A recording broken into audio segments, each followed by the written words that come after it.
Arratsalde, muy buenas tardes. 12:40 minutos de la tarde. Atención, porque la Diputación guipuzcoana estaría a punto de iniciar conversaciones con las diputaciones, con los ejecutivos de Álava, también de Vizcaya y también de la Comunidad Foral para ver de qué manera se puede arreglar algún tipo de descuentos en las autopistas para aquellos conductores que vayan a pasar por las carreteras guipuzcoanas. Recordamos que para el año 2014 estaría previsto que en algunas de nuestras vías más rápidas se establezcan esos arcos de peaje. ¿Cuáles han sido las reacciones? Las comentaremos enseguida, es uno de nuestros temas, pero hay más, y son estos.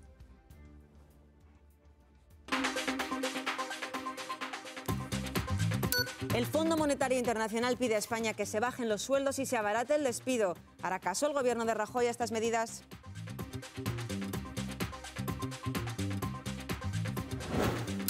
Incertidumbre y dudas sobre el futuro de Garoña. ¿Ha sido claro el mensaje del ministro de Industria sobre la central nuclear? 22 millones de euros es el dinero que cobraron los dirigentes del Partido Popular entre 1990 y 2011 en concepto de sobresueldos. Esa es, al menos, es lo que dice la Asociación de Abogados Demócratas por Europa.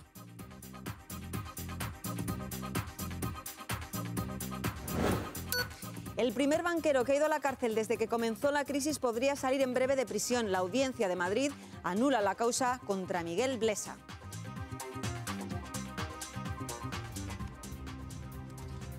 Ayer conocíamos la noticia en boca del ministro Soria de que finalmente la central de Garoña se cerraría el 6 de julio por una cuestión de que no daría tiempo a hacer unas gestiones administrativas. Recordemos que Nuclenor había solicitado un cambio de una orden ministerial para que se mantuviera abierta, al menos administrativamente hablando, la central. Vamos a recordar, antes de dar la voz a nuestros contertulios, las palabras del ministro ayer mismo.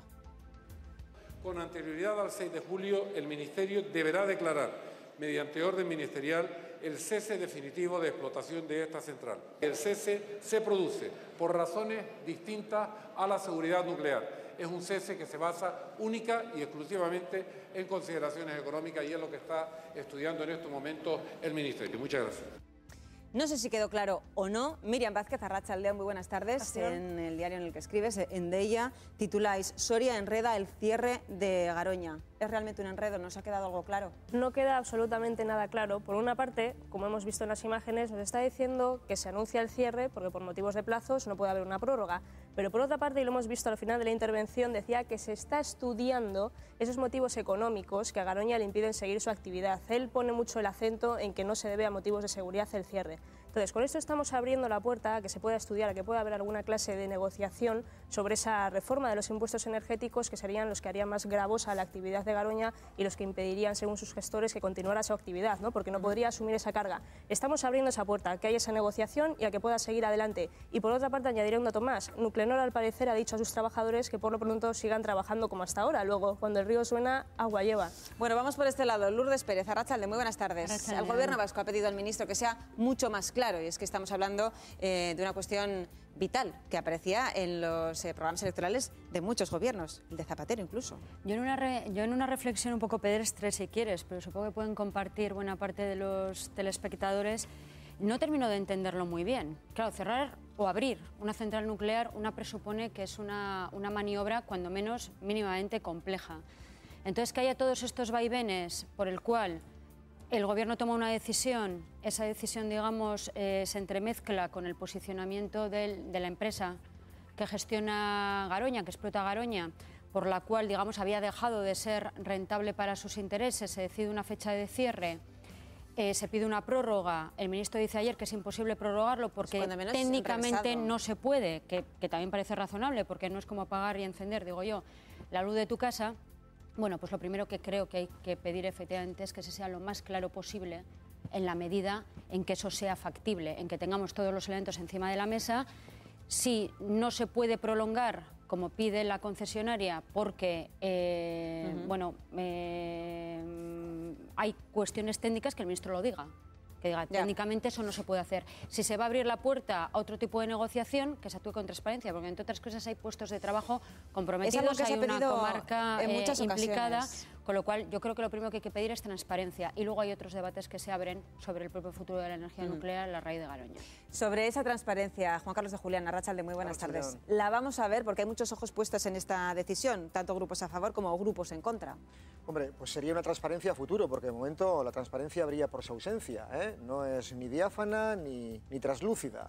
Todo lo contrario, estamos envueltos, sobre todo, por una parte, en una dialéctica donde la etimología, yo no sé si sirve o no, pero claro, hablar de cese definitivo de la actividad equivale a cierre.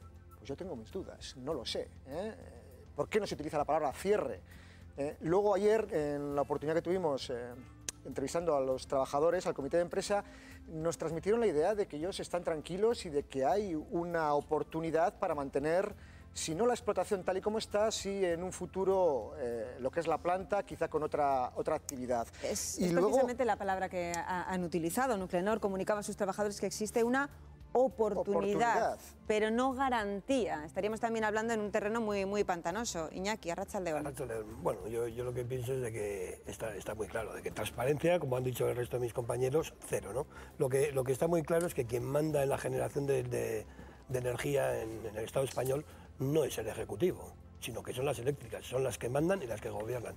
El problema viene de que no han sido capaces, bueno, que el gobierno no puede además compensar las exigencias tanto tributarias como económicas. Entonces, lo que nos van a decir es que el problema es económico y que por ese motivo sí se les puede ampliar el plazo de que pueda seguir funcionando la central nuclear. Ayer, desde luego, que en el primer momento en que se dio ese titular y lo escuchábamos en boca del ministro diciendo Garoña se cierra el 6 de julio, bueno, pues hubo muchas voces muy contentas, hubo otras muy preocupadas, sobre todo todas las personas que dependen económicamente de esta central, pero quien lo tenía meridianamente claro era el Gobierno vasco. Arantxa Tapia, la consejera de Desarrollo, salió a la palestra para anunciar que efectivamente no había habido tanta claridad en la transmisión de esta información. Vamos a recordar ese momento. El ministro no lo ha aclarado. Ha hablado de cierre, de un cese de actividad. Nos tememos que es un cese temporal. Entre tanto, se aclaran distintos aspectos técnicos y económicos, que el Consejo de Seguridad Nuclear ya se pronunció y en función de lo que diga el Consejo de Seguridad Nuclear, el ministro es favorable a que se mantenga la actividad y así lo ha dicho además. Por tanto, el Consejo de Seguridad ha dicho que sí, el ministro es favorable. En ningún momento ha hablado de cierre definitivo y lo que nosotros queremos hablar es de cierre definitivo, clausura y cese de actividad de esa central nuclear. ¿Creéis que estaríamos ante un cierre temporal, no definitivo, como es lo que se está exigiendo, Lourdes? Lo que yo no sé muy bien es cómo se puede hacer un cierre temporal de una central nuclear. El problema de todo esto es que, claro, nos movemos en terrenos que para el común de los mortales, o al menos para mí, es muy complicado de dilucidar, ¿no? Porque eso lleva unos mecanismos técnicos enormemente complejos. Si hay un cese temporal de una central como Garoña, que es la más antigua que hay en España, donde pesan ciertas, digamos, sospechas de viabilidad, pero también por el terreno de las medidas de seguridad, no se me ocurre muy bien cómo tú puedes parar y luego qué argumentos puedes esgrimir para volverla a reabrir. Yo sí que interpreté... Ahora mismo no está generando electricidad. No está generando. Es decir, tiene un funcionamiento administrativo, vamos a decirlo así, de mantenimiento. Yo ayer, no sé, los contertulios creo que lo interpretaron por otro sitio y puede ser una interpretación. Yo ayer lo que deduje de las palabras del ministro es que el ministro, digamos, venía a protegerse en cuanto a la argumentación diciendo el cese tiene que ver con una argumentación, unos motivos económicos, de viabilidad económica, pero la seguridad está salvaguardada. Que eso abriría otro debate y es... ¿Excusatio non petita, accusatio manifesta? No. Yo creo que el Gobierno quiere dejar claro que Garoña no es un peligro y no está certificado que Garoña sea un peligro. Sí que es muy antigua, pero no está certificado que sea un peligro, lo cual abriría otro debate y es que en toda la polémica que se ha generado en torno a la central se ha escuchado muy poco la voz de los expertos. Es decir, el propio Consejo de Seguridad Nuclear está configurado por políticos. Solo uno de ellos, creo, es un experto en materia energética. Lourdes, no sé si estás de acuerdo o no, pero en función al experto que acudas te va a decir que Garoña se cae a pedazos o que Garoña está en perfecto estado de funcionamiento. Pero hay, digamos, un organismo de expertos de ámbito estatal designado, creo, para este tipo de cosas. Esa voz al final ha quedado sepultada por otras voces y por otros intereses que no tienen que ver estrictamente con los de la viabilidad los intereses económicos. ¿no? Si Garoña tuviera que continuar, tendría que hacer frente a unas tasas energéticas, bueno, que entre otras cosas son un 7%. Bueno, el compendio total y de la puesta en marcha, vamos a decir, el lavado de cara de la central, le supondría a Nuclenor 196 millones de euros, lo cual no estaría garantizando su viabilidad económica, su eficacia. Es decir, me sale más caro ponerme a funcionar que luego lo que voy a sacar por la generación de energía. Hombre, yo más que yo entiendo que Nuclenor debiera de pensar a nivel global cuál es su estrategia y no pensar única y exclusivamente, en este caso, en una central que tan solo produce el 1% de la energía en todo el Estado, con lo cual yo creo que estamos ante el chocolate del loro como para que Nuclenor tenga una perspectiva más global y más racional sobre la vida de esta central con 40 años de vida, que está caduca, es la más antigua, los trabajadores necesitan, eso sí, un plan de viabilidad para salvar la comarca y salvar sus familias, pero claro, Nuclenor no puede circunscribirse a una central que ya ha dado todo lo que tiene que dar y que efectivamente con la subida de la tarifa es una central que ni siquiera sea probablemente rentable. No rentable. Sí puede ser rentable. Nuclenor lo dice. No, y Eduardo Montes, que es el presidente de la patronal de eléctricas, lo dice bien claramente, que siempre nos han contado la misma mentira cuando nos dicen que la energía nuclear es la más barata. Efectivamente es la más barata, lo que no nos cuentan es que para la construcción de una central nuclear es muy costosa. Estamos hablando de, y eso sí que suponiendo que no haya sobrecostes, de unos 5.000 millones de dólares. Y luego el cierre también que lleva aparejado lo mismo. O sea, en el momento que está produciendo la electricidad sí es barata. ¿Por qué? Porque el combustible es barato. Entonces el tema está en que lo que quieren es prolongar la vida de una central porque la producción es barata. Y en cuanto al tema de los trabajadores, nos están contando otra gran mentira, porque el hecho de hacer un desmantelamiento de la central nuclear de Garoña, esto traería muchísimo dinero a Euskadi, porque el tiempo de desmantelación de esa central puede durar entre 5 y 10 años y va a necesitar un montón de trabajadores para desmantelarla. O sea, que se van a ver perjudicados los trabajadores igual de la central, muchos de ellos no, porque son técnicos, pero mucha gente sí va a venir a trabajar. Pensemos en la comarca. 5 o 10 años. Pensemos en la comarca. Pero en los negocios, en los pueblos circundantes. Pero mientras se desmantela, también es negocio. Toda esa gente que va a tener que acudir allí. Pero también hay que pensar, como dice Juan Carlos, en la gente que está trabajando en la central de Garoña, que puedan ser de la zona. Estamos hablando de una zona además especialmente castigada por el desempleo, la zona de Merindades, etcétera, Miranda del Ebro, que tienen bastantes problemas. Y vimos en su momento, por ejemplo, el gobierno de José Luis Rodríguez Zapatero parece ser que hizo un conato de plan de empleo para poder reintegrar a esas personas. Y en su momento creo que tenía el objetivo de integrar a 1.000 personas en total, pero es que en julio del año pasado solamente habían dado un nuevo empleo o habían amarrado la situación de 56 personas, de las 1.000 personas a las que pensaban cubrir. Con lo cual yo creo que esto, bueno, yo creo que... ¿Creéis que va a pesar más la opinión del Ejecutivo, del Gobierno de Rajoy? Lo escuchábamos antes en boca de Arantxa Tapia, decía, el ministro lo ha manifestado en muchas ocasiones, nos gustaría que Garoña siguiera adelante, siguiera funcionando. ¿Qué va a pesar más? Hombre, ahí sí que es verdad. ¿Política?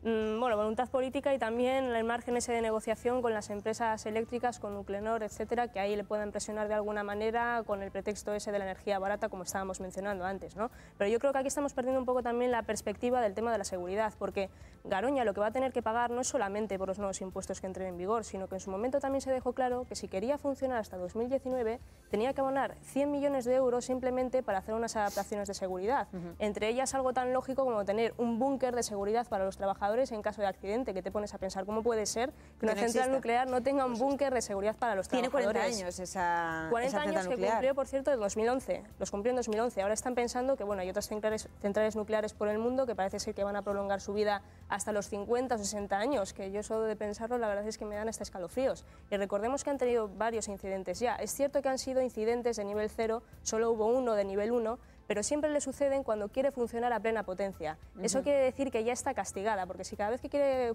funcionar a plena potencia le pasan este tipo de incidentes, pues es que hay algo extraño. Esos informes que se han visto, se han leído, se han escuchado, no sé si los tiene en cuenta el ministro Soria cuando dice Garoña es perfectamente seguro. Juan Carlos. Es que perfectamente seguro no es, y la prueba está en lo que acaba de decir Miriam. Ha habido incidentes de nivel 0, pequeños, avisos, alarmas, pequeñas alarmas, que están ahí en el pasado, en el expediente, en torno a esos 40 años de vida de Garoña. Hay que tenerlos en cuenta. Hombre, no hay una central nuclear segura. No lo fue la de Fukushima, Garoña, que es idéntica, tampoco lo es. En fin, y luego también hay una cuestión que se debe tener en cuenta a la hora de cerrar esta central, y es que el núcleo de población en torno a Garoña es muy grande. Está Euskadi con 1.800.000 habitantes, casi 2 millones, y está toda la zona de las merindades de Burgos, que aunque haya pocos habitantes, pero bueno, en lo que es el radio de acción de Garoña hay mucha población, como para que la seguridad sea tenida más en cuenta. ¿Y se va a escuchar la voz del Partido Popular Vasco en Madrid? Porque hemos escuchado al alcalde de Gasteiz, hemos escuchado al diputado de Andrés, bueno, pues a favor de ese cierre de Garoña. ¿Va a tener peso? En el Parlamento ha habido una posición, digamos, divergente.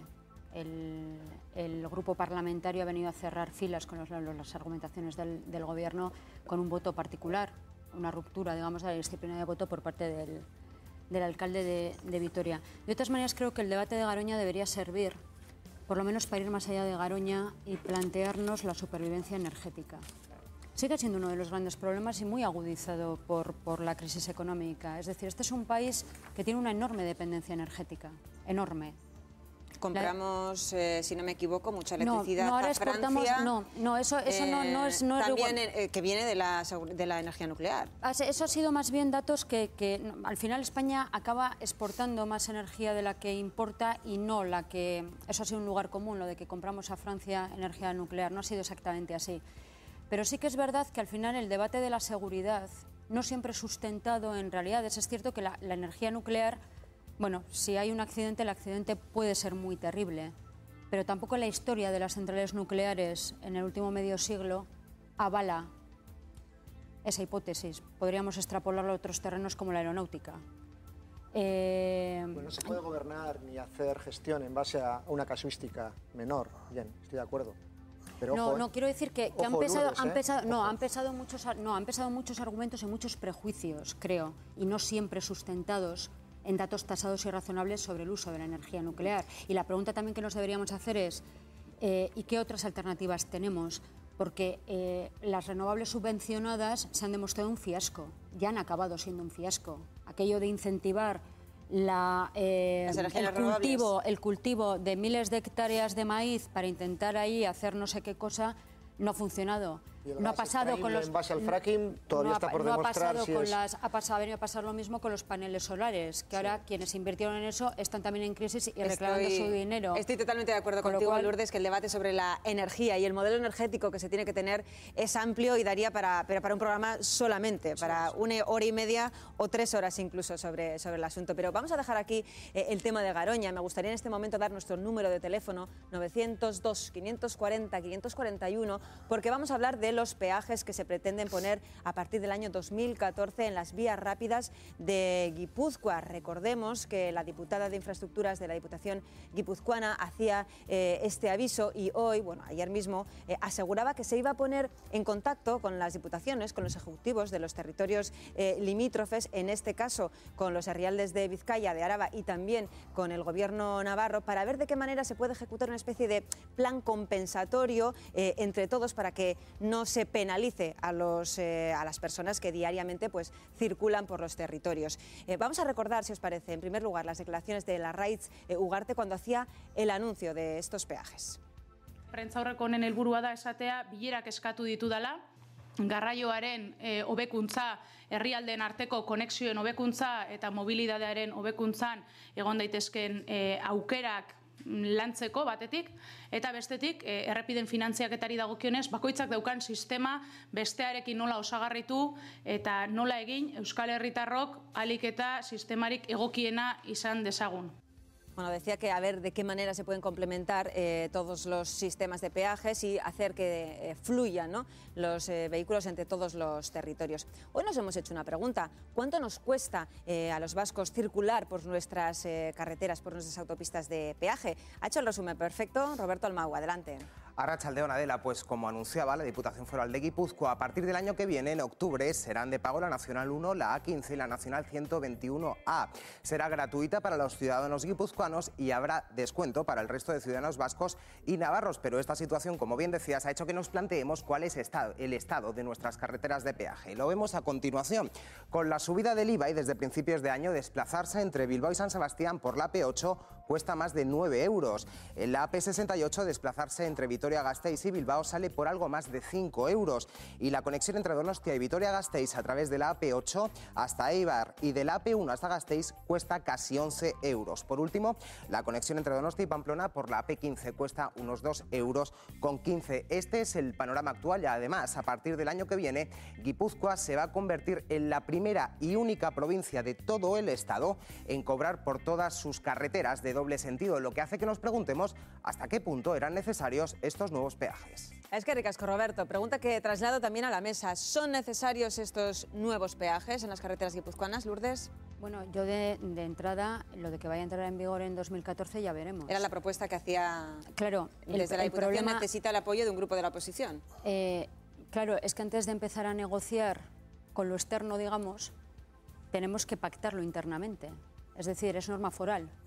Si no hay un acuerdo en Juntas Generales y de momento los partidos no han cerrado taxativamente la puerta, pero sí los partidos de la oposición sí que han planteado objeciones, una nada baladí, que es la legalidad de los peajes, si se ajustan o no a las directivas comunitarias. Porque no puede haber discriminación. No puede haberlas, pero no solo para los camiones, sino parece que también para los coches, porque digamos que el plan de la Diputación lo que hace es que los vehículos ligeros, los guipuzcoanos, estén, digamos, exentos de los nuevos peajes. Con lo para cual, los primero, camioneros se pretendía hacer algún tipo de compensación que no estaba especificada de momento. Y que choca frontalmente, digamos, con Sin embargo, la Raiz Ugarte decía que desde Europa, bueno, de momento no habían acogido con malos ojos este planteamiento. Bueno, veremos cuando se sustancie, porque de momento efectivamente es una propuesta que, insisto, necesita primero un pacto interno antes de saber cómo vamos a negociarlo con los vecinos más cercanos.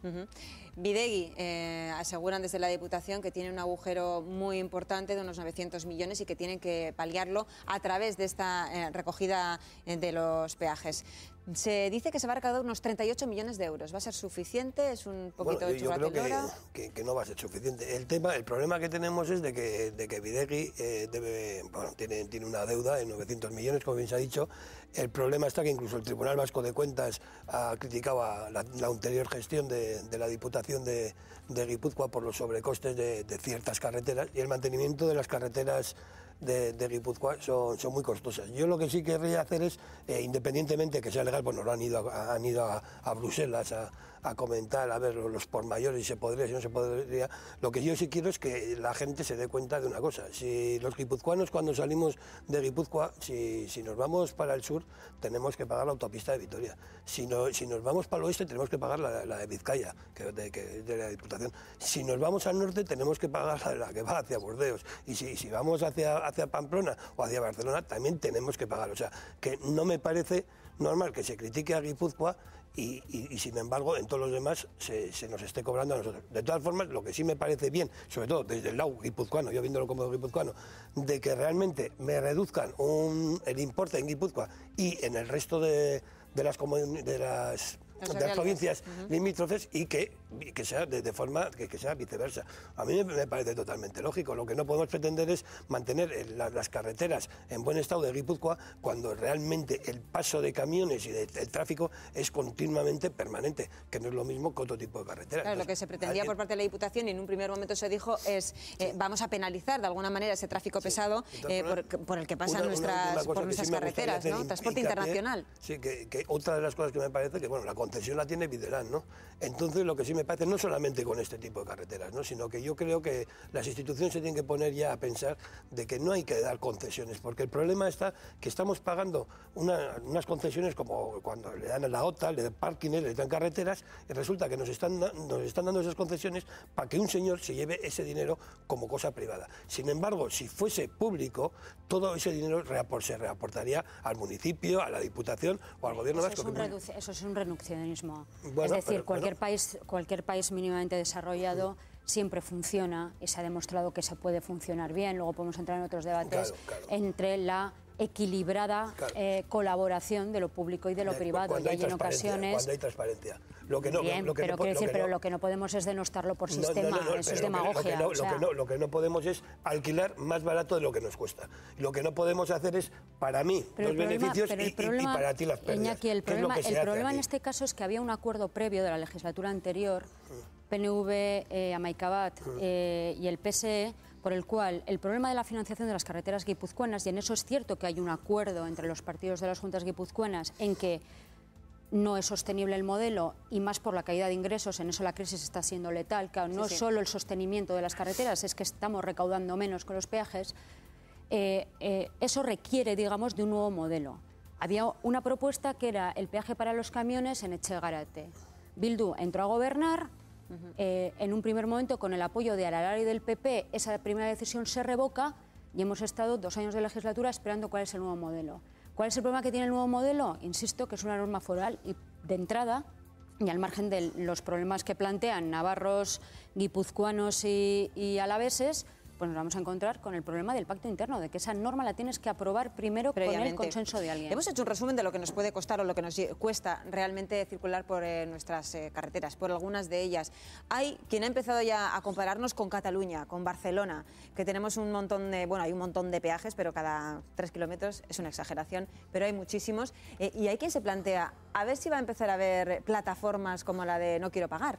En ese sentido de, mira, hasta aquí nos plantamos, ya nos están subiendo absolutamente todos los precios y ya no nos llega. Si queremos tener una vía rápida, que se financie de otra manera.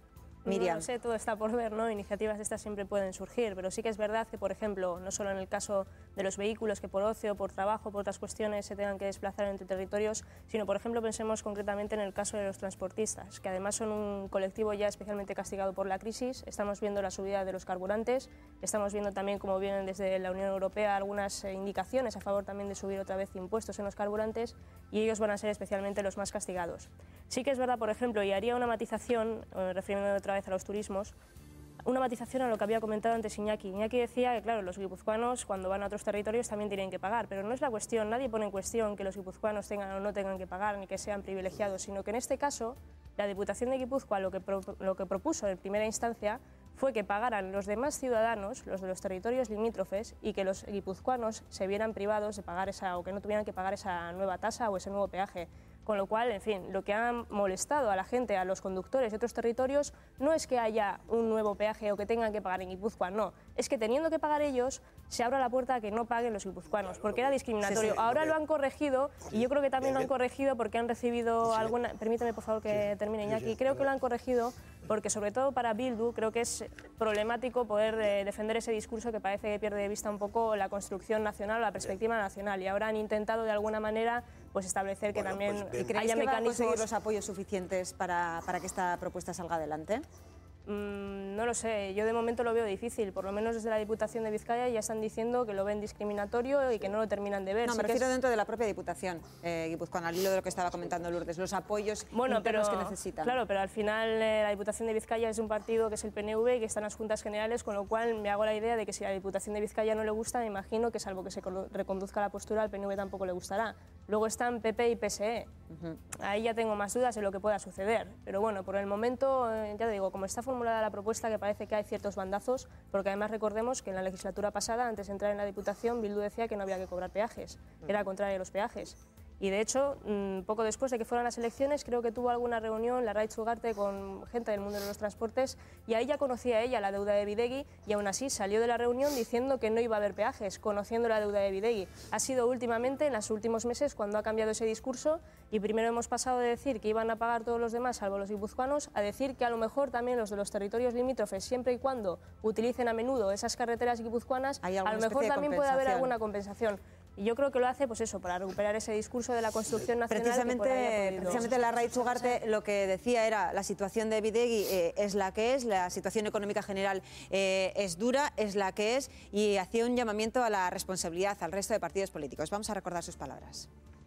Gipuzkoan, ser esanik ez, egoera oso larria da, mantenimentuan defizit historiko oso handia daukagu, errepiden eraikuntzan beharrezkoa baino askoz diru gehiago gastatu da, horri gehitzen baldin badiogu, Bidegik daukan 900 milioi eurotako zorra, eta 2015 ja zailtasun handiak zor horri ordaintzeko, nik uste dut deno konstientea garela, erabakiak hartu egin behar direla, ausartak izan behar garela, eta nik esperantza daukat, erabaki horretan, erantzukizunez jokatuko dutela gainontzeko alderdiek.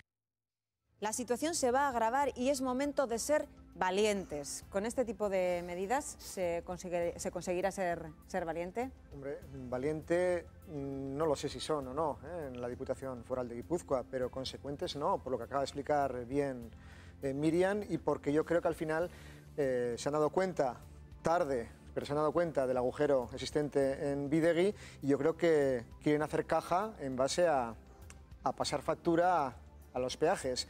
Y para ello, de una forma bastante aleatoria, sin mantener los criterios de vertebración del país, me estoy refiriendo a la Comunidad Autónoma Vasca, incluyendo también a Navarra, Euskal Herria en este caso, y bueno, soltando un poco un criterio y luego pretendiendo que sobre lo que yo pienso de esta historia se sumen los demás, y por ahí yo creo que han tocado un hueso y difícilmente van a conseguir apoyos. Que se han dado cuenta, no, igual es que carecían de cierta información hasta ahora. O sea, se han dado cuenta, igual carecían de cierta información que estaban en algunos cajones y se han ido dando cuenta. De todas formas, cuando se dice lo que nos cuesta a los guipuzcoanos, a los guipuzcoanos que circulamos, pero es que hay que recordar que no es a los que circulan y a los que no circulan, porque el mantenimiento se paga con el erario público, o sea, con el dinero de Diputación. No solamente eso, sino una de las cosas de las concesionarias que yo nunca he entendido es de que, por ejemplo, con el Viate, a mayor número de viajes tienes una reducción.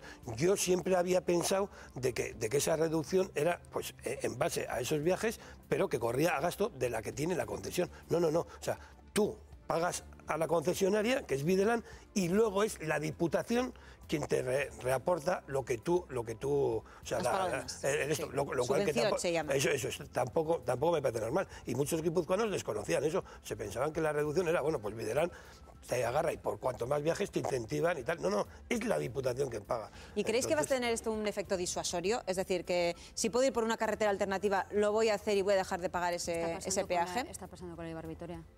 Al margen de los problemas de mala señalización del inicio, que bueno, digamos que aquello fue la parte chusca de la inversión. Sí. Mientras, la Supersur en Vizcaya. Bueno, la Supersur es otro muy poco utilizada debido al peaje, claro. A un peaje barato, de andar por casa, se puede pero decir con así. Alguna limitación. Yo el otro día lo cogí, fueron 35 céntimos. Sí, pero aún así, yo confieso que el efecto es disuasorio. Yo confieso que la Supersur la he cogido 4 veces, 3 por error. Creo que hay también un problema de señalización que te invita a adentrarte en un vial que alguien debería dar alguna explicación, porque desde luego la macroinversión no responde ni con mucho a los resultados obtenidos. Pero sí que hay una derivada que me parece interesante de todo este debate, y es la articulación del país. A cada día que pasa pasan más cosas, y no solo esto, pasa también con la desarmonización fiscal, con otra serie de cosas que demuestran que este país podía vertebrarse con el entramado tan complejo institucional que tiene, cuando más o menos una misma sigla gobernaba todas las instituciones. En el momento en el que ha habido, digamos, una multipolaridad en el reparto del poder, la articulación del país, como Euskadi, y no como la suma solo, digamos, de cada uno de sus 3 territorios forales, se está haciendo bastante complicada. Decía, y lo pongo en subrayado y en negrita, el hecho de que los transportistas o los vehículos ligeros, sus coches, los míos, puedan ir por carreteras alternativas. Si se pone un peaje que penalice la AP15, la autovía de Leizarán, la única alternativa que queda para todos los camiones es la autopista, la antigua, que todos conocemos, el puerto de Aspirioz y todo lo que eso supone. Que no sé si es una vía alternativa o no, puede ser una como vía la alternativa carretera de la porque costa. Hoy en día sabes que los camiones, si se meten por ese tipo de vías, puede ser catastrófico. Cualquier tipo de accidente, cualquier tipo de cosas, iba a ser catastrófica. O sea, el transportista no le queda otra que ir por este tipo de vías, por las autopistas. Lo que a mí me consta que hay negociaciones con los transportistas y parece que va a haber un acuerdo de acuerdos económicos para que puedan utilizar ¿Pero con qué transportistas? No, ¿Con los guipuzcoanos? Yo hablo de los guipuzcoanos. Claro, con los guipuzcoanos, pero ahí se te pueden echar todos los otros transportistas encima. Bueno, pues se pueden echar otros. Llámanos, por cierto, 902, 540, 541. Lo debamos hacer país, o también se puede llegar a regularizar de tal forma que todos los transportistas europeos que vayan a pasar, pues que tengan una billeta y paguen un canon. Y que paguen más, por ejemplo. Bueno, es que eso Europa te lo tumba. Ya, claro, Europa te lo tumba, pero también podríamos hablar de un canon más blando, y que en Europa nosotros tampoco nos cobren lo que nos están cobrando las autopistas, porque Europa nos va a enseñar muchas cosas, pero Europa tapa sus vergüenzas criticando las nuestras, que no me parece. Y en cuanto a lo que has dicho de hacer país, de las diputaciones y tal, efectivamente, antes las 3 diputaciones estaban todo en uno, pero te quiero decir que solo decidían unos y ahora, sin embargo, podemos ver que se puede decidir entre todos. Entonces, vamos a hacer país, vamos a ello, seamos conscientes de ello y entre las tres diputaciones lleguemos a acuerdos en todo, no solamente estos por aquí, estos por allá, si se puede llegar a esos acuerdos. Se puede llegar a acuerdos, pero yo creo que en estas cuestiones lo suyo es que haya un telefonazo y que antes de presentarlo ante los medios se pueda decir, oye, mira, tengo esa propuesta sobre la mesa. ¿Qué te parece si a cambio de esto empezamos a bajar los peajes en otras cuestiones? Igual te dice como Barcina, que le llama a Urkullu para felicitarle y que no ha recibido respuesta. Bien, pero un día sí, un día diciendo una cosa, al día siguiente la otra. Bueno, al final las diputaciones yo creo que se están enterando, pues como se dice habitualmente, por los medios, ¿no? Y en función de eso yo creo que van a ir actuando y van a enzarzarse. El problema de las autopistas se ha creado de un tiempo a esta parte, de hace muchos años ya atrás, porque se ha gestionado en base a criterios aleatorios. No puede ser que un vizcaíno tenga gratis et amore el circular hacia Cantabria y un peaje gravoso hacia Guipúzcoa. Con todo lo que conlleva, con todo lo que conlleva. Y con subvenciones distintas. En según si estás de Durango para aquí o de Durango para allá. Entonces, el mal ya está hecho. No sé si esto, el criterio de Guipúzcoa arregla algo. También te podría decir, aquellos que les expropiaron los terrenos cuando se construyó la autopista, que a los 25 años no iba a ser de pago, iba a ser simplemente para el uso de todos y disfrute de todos. Y a aquellos señores se les pagó un dinero precisamente por eso, se les expropió porque era un bien general. Y sin embargo no es un bien general. Esa gente incluso podría ir hoy en día a los tribunales y decir, oiga, que usted me privó de mis terrenos argumentando, cosa que no se es. Es por todos conocidos el coste que tiene hacer un kilómetro de infraestructuras en Euskadi, lo comparas con lo que puede costar en Castilla, pues no sé qué porcentaje, qué ratio hay, pero es bestial. En la N1, si no me acuerdo, era un kilómetro 1.000 millones de pesetas. Con respecto a lo que tú preguntabas antes, y volviendo al ejemplo de Eibar Vitoria, efectivamente, para eludir el peaje, que hemos visto que es el más caro de todos, se está desviando mucho tráfico por la N1. Es decir, al final no ha terminado de desembotellar. Y sobre era lo todo que se en una pretendía. época, claro, ese riesgo existe. Los navarros han advertido, parte de la queja del gobierno navarro sobre la propuesta de la Diputación de Guipúzcoa viene por ahí, porque se puede empezar a colapsar vías alternativas. Eso es un riesgo que está encima de la mesa. Bueno, José Luis Bilbao ha estado esta mañana en los micrófonos de Radio Euskadi, en el Boulevard. Le han preguntado, por supuesto, por esta propuesta y la respuesta ha sido contundente. Le escuchamos. Un planteamiento de poner peajes en carreteras donde no existen hoy los peajes, yo creo que eso es socialmente regresivo. Yo creo que ese es un barrizal bastante complicado, ¿no? Repito lo que decía anteriormente, en el caso de Vizcaya, nuestra política es que en aquellas carreteras de alta capacidad donde hoy no hay peajes, no tenemos ninguna intención de poner peajes. ¿Es socialmente regresiva esta instalación de peajes, Miriam?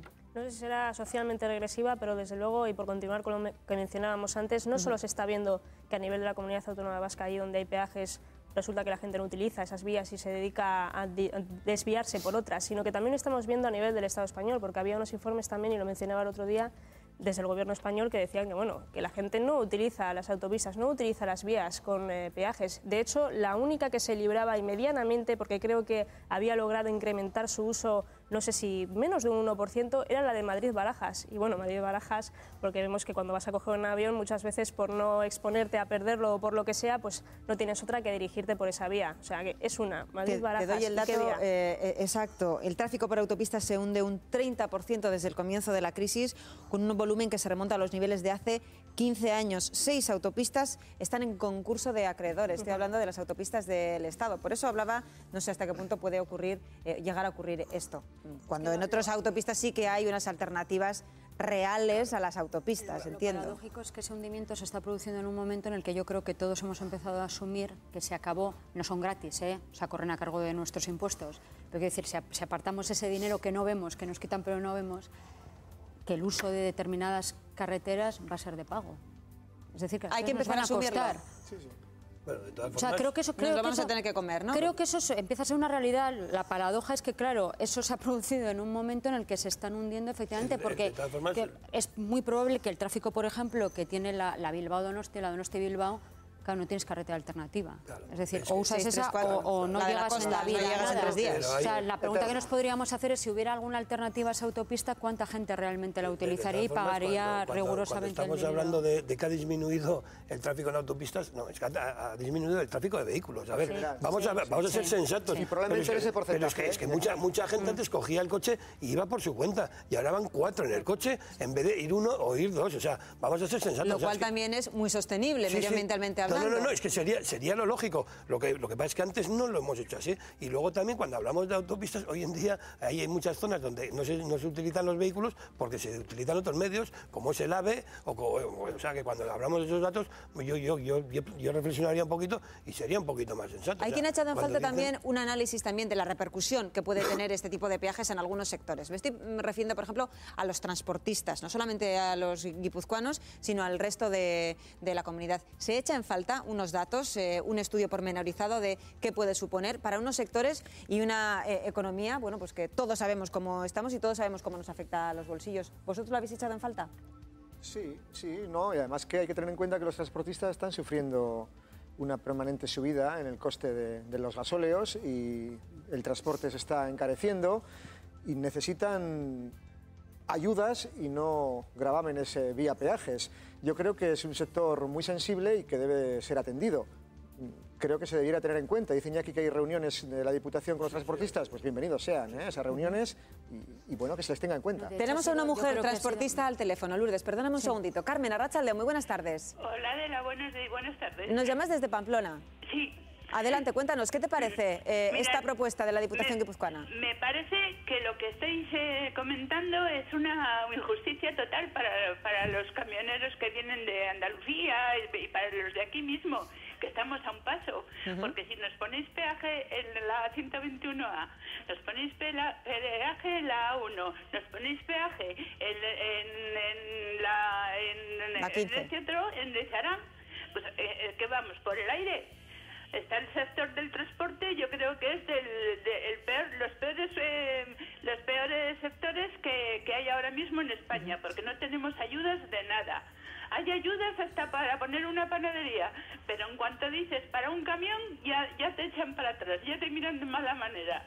Somos personas. Carmen, ¿y cómo verías la posibilidad de que desde la Diputación guipuzcoana se llegara a algún tipo de acuerdo, en este caso, y es lo que a ti te compete, con el Gobierno foral de Navarra?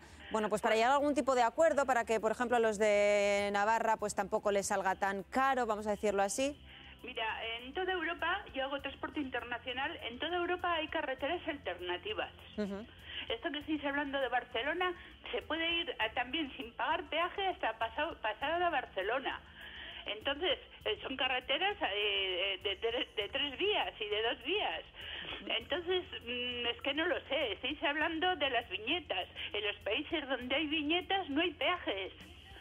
Entonces, es que no sé de qué manera. El sector del transporte es el único que puede paralizar el país.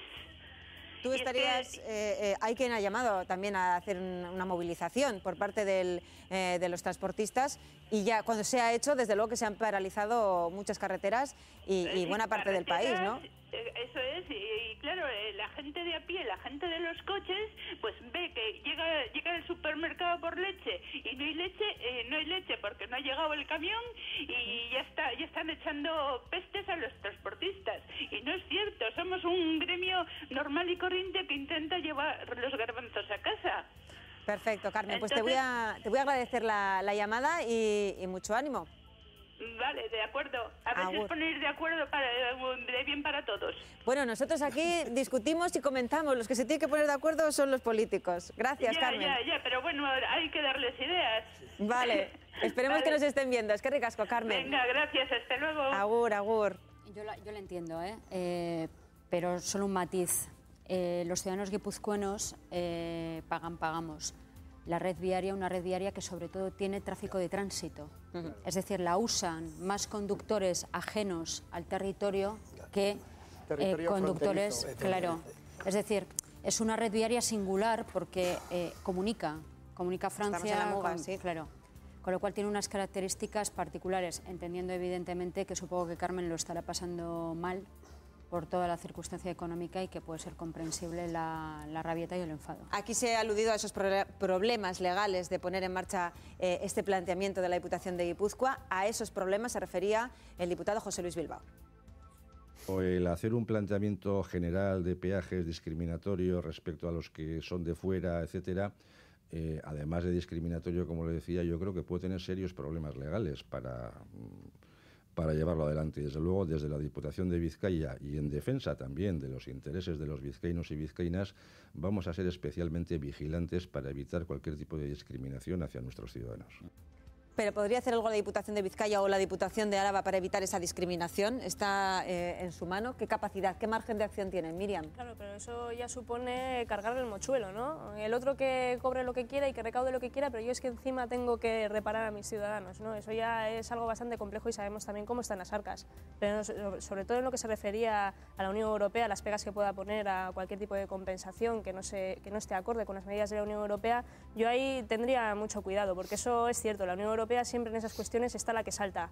Y si no lo hace motu propio, lo hace a instancias de otro país que pueda sentirse perjudicado. Pensemos en un transportista de cualquier otro país que pase por aquí y que eleve una denuncia, alguna empresa que eleve algún tipo de denuncia a la Unión Europea, porque esto ya ha pasado más veces. Recordemos lo que pasó con el tax list, que todavía está por solucionarse. Fue a instancias de los astilleros holandeses, que vieron lo que pasaba por aquí y dijeron, oye, ¿qué es esto? Sí, estoy discriminado. Efectivamente. Y a raíz de eso la Unión Europea empezó a investigar y ya veremos cómo se soluciona todo esto.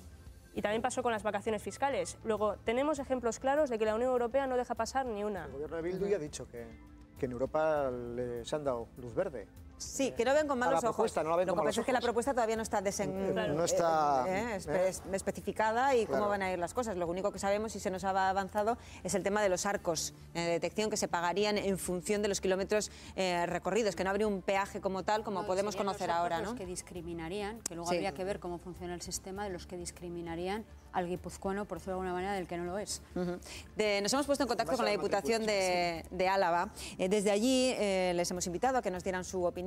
Han declinado hacer ningún tipo de aclaración porque todavía no conocen concretamente la propuesta sobre los peajes, pero sí nos han recalcado que siempre desde el respeto a los otros territorios, de momento, descartamos la posibilidad de acuerdo en esta materia por la coyuntura económica en la que nos encontramos. Claro, ahora todo el mundo intenta, obviamente, rascar de donde no sé si hay o no hay para hacer engrosar esas arcas, ¿no?, de las diputaciones en ese caso. Comentábamos que no era el planteamiento inicial de Bildu. Yo la incoherencia no iría demasiado allá en el sentido de que una cosa es predicar, otra dar trigo y otra gobernar. Es decir, al final, efectivamente, cuando uno gobierna, acaba teniendo que adoptar decisiones que seguramente no cuadran muchas de ellas con lo que era su programa electoral. Pero sí que creo que la Diputación ha estado, no sé si improvisando, pero desde luego no siendo demasiado clara en cuál era su planteamiento. Sobre todo porque había un acuerdo previo. Es decir, yo creo que el escenario es distinto si no hubiera nada y tú tienes que hacer un plan a que haya una alternativa, que era el peaje para camiones en Echegárate, pactada en Juntas Generales, y tú decidas desmontar eso, no llevarlo a cabo, no aplicarlo como partido de gobierno y planteas una alternativa que se ha dilatado hasta 3 veces. Es decir, han pasado ya 2 años de legislatura en la que efectivamente Bildu empezó diciendo que no iba a cobrar peajes precisamente por los transportistas. Los transportistas han sido el colectivo clave en toda esta historia para que la Diputación se tentara mucho la ropa a la hora de hacerlo. Finalmente no ha quedado otro remedio porque es verdad que los ingresos se están desplomando, que Bidegui arrastra una deuda de 900 millones de euros y que al final el principio de realidad se impone. Pero quizás hubiera sido más consecuente intentar pactarlo o encontrar las bases previas para un pacto con el resto de los partidos que y además sacar ya la propuesta. Claro, partidos además que están implantados en los 3 territorios. Vuelvo al teléfono. Nos llama en este caso Inés desde Gasteiz. Arratsaldeon, muy buenas tardes. Arratsaldeon. ¿Cuál es tu opinión sobre esta propuesta de la Diputación guipuzcoana? Adelante. Vamos a ver, pues cualquiera sabemos que construir una autovía, una carretera, más en el País Vasco, cuesta un dineral mantenerla. Y hay que, en fin, darle mucho al coco para ver cómo lo solucionas, ¿no? Ahora bien, yo digo, pero yo cuando ya me lo tomaba un poco a broma esto de Guipúzcoa, cuando dijeron vamos a cobrar a los de Álava, no sé qué, así, sin entrar en mucho más detalle, ¿no? Yo el otro día iba por el Bidegorri del ferrocarril Vasco Navarro y cuando llegué, que pone Guipúzcoa, que además es una pasada de bonito, digo, vaya, a ver si luego nos ponen también aquí un peaje o en los GRs o, en fin, que yo lo veo que no lo podrán hacer, porque además lo que decís se lo estarán pensando y dirán, bueno, ellos que nos están diciendo, y además todos lo pensamos, vamos a hacer país, no pueden ir por libre. Y yo creo que todo esto, ya aparte de que una diputación diga sí, otra no, que el gobierno vasco tendrá algo que decir, tendrá... y luego Europa, pues que no se puede ir por libre. Y menos, te quiero decir, aquí, en cualquier comunidad, que todo tendrá que ser consensuado, ayudarnos unos a otros. Y luego lo de la señora camionera que ha llamado, me parece que tiene todas las razones. Y si no, que se lo pregunten a la gente que estaba con Allende allá en Chile cuando le hicieron esa huelga de transporte tan feroz, ¿no? O sea, que, en fin, es muy complicado, yo lo reconozco. Oye, Adela, te felicito por los tertulianos que tienes. Pues muchas gracias. No, te digo porque... lo digo en su nombre, te digo, ¿sabes por qué? Porque la de datos, lo estaba viendo y a lo mejor iba a hacer otra cosa, pero la de datos que han dado en poco tiempo, me han dejado alucinada. Vienen con los deberes hechos. Es que ricasco, Inés. Bueno, muchas gracias a vosotros. Gracias, agur, agur. Pues nada, felicidades en la parte que os toca. Está claro que la gente os aprecia todo lo que aportáis. Habría que darle gracias a ella por ver y por llamar. Sí. En cualquier caso, nuestro teléfono sigue abierto, el 902-540-541. Estamos hablando de un sector que es el del transporte y es el grueso que se mueve por nuestras carreteras, pero hay quien ha lanzado la voz de alerta. Dice, ojo con el ocio. Es decir, cómo me gustaría a mí, que resido en una localidad alavesa, pasarme pues por las playas de Zarauz, de Donosti, o ir a Hondarribia a tomarme unos pinchos. Dices, ay, es que me cobran. Igual me tiro hacia Burgos, que no tengo peaje. Es un sector que también se puede ver... En Burgos no tienes el malecón de Zarauz. No, ya lo sé que no lo tienes. Ya lo sé que no lo tienes. Y yo soy muy de malecón de Zarauz. En Guipúzcoa, sin gobernar Bildu, sí te diré que da vergüenza venir el fin de semana, porque, por ejemplo, Donosti es la única capital de Euskadi que el sábado a la tarde y el domingo se cobra la OTA. El venir a Donosti, a la playa de Donosti, el aparcar el coche, te cuesta en el centro de Donosti 2,40 €. O sea, que sería un añadido más el cobro del peaje. Claro, te quiero decir que cuando se critican ciertas cosas hay que criticar todo, porque desde luego... ¿Te ha gustado lo de sin gobernar Bildu? No, Ahora que gobierno lo puede cambiar.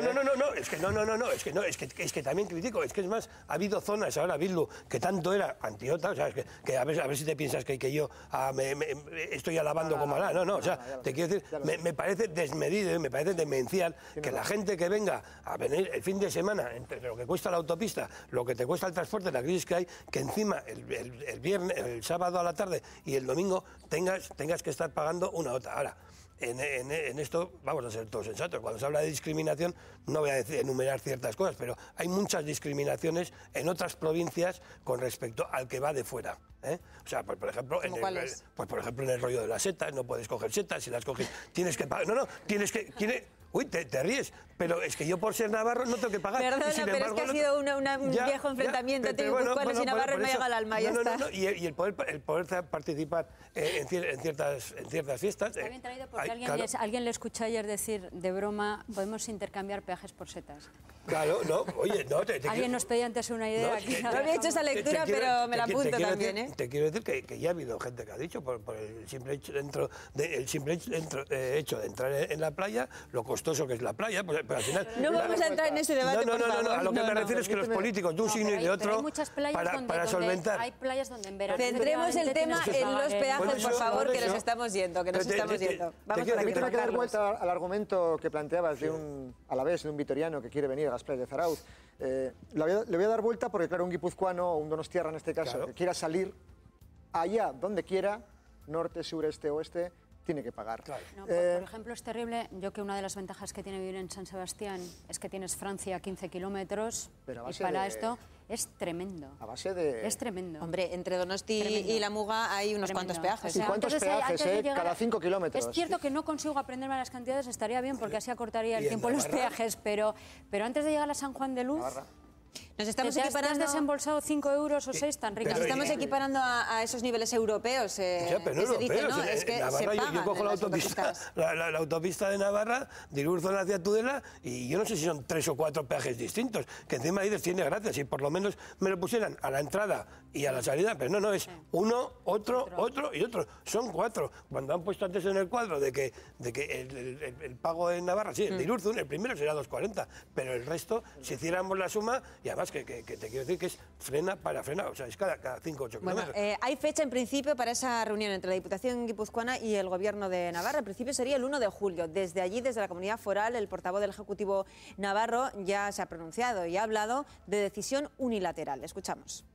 Sí, el Gobierno está realmente preocupado por esta decisión. Es una medida que genera serios problemas al tráfico en Navarra y que está adoptada de una manera, o anunciada por lo menos de una manera unilateral y yo creo que irresponsable con respecto a la circulación de vehículos y a la libre circulación de personas y mercancías. Julián Sánchez de Muniain, el portavoz del Ejecutivo navarro, hablaba de una decisión unilateral. Os pregunto, ¿tiene sentido entonces que se hagan este tipo de reuniones, Miriam?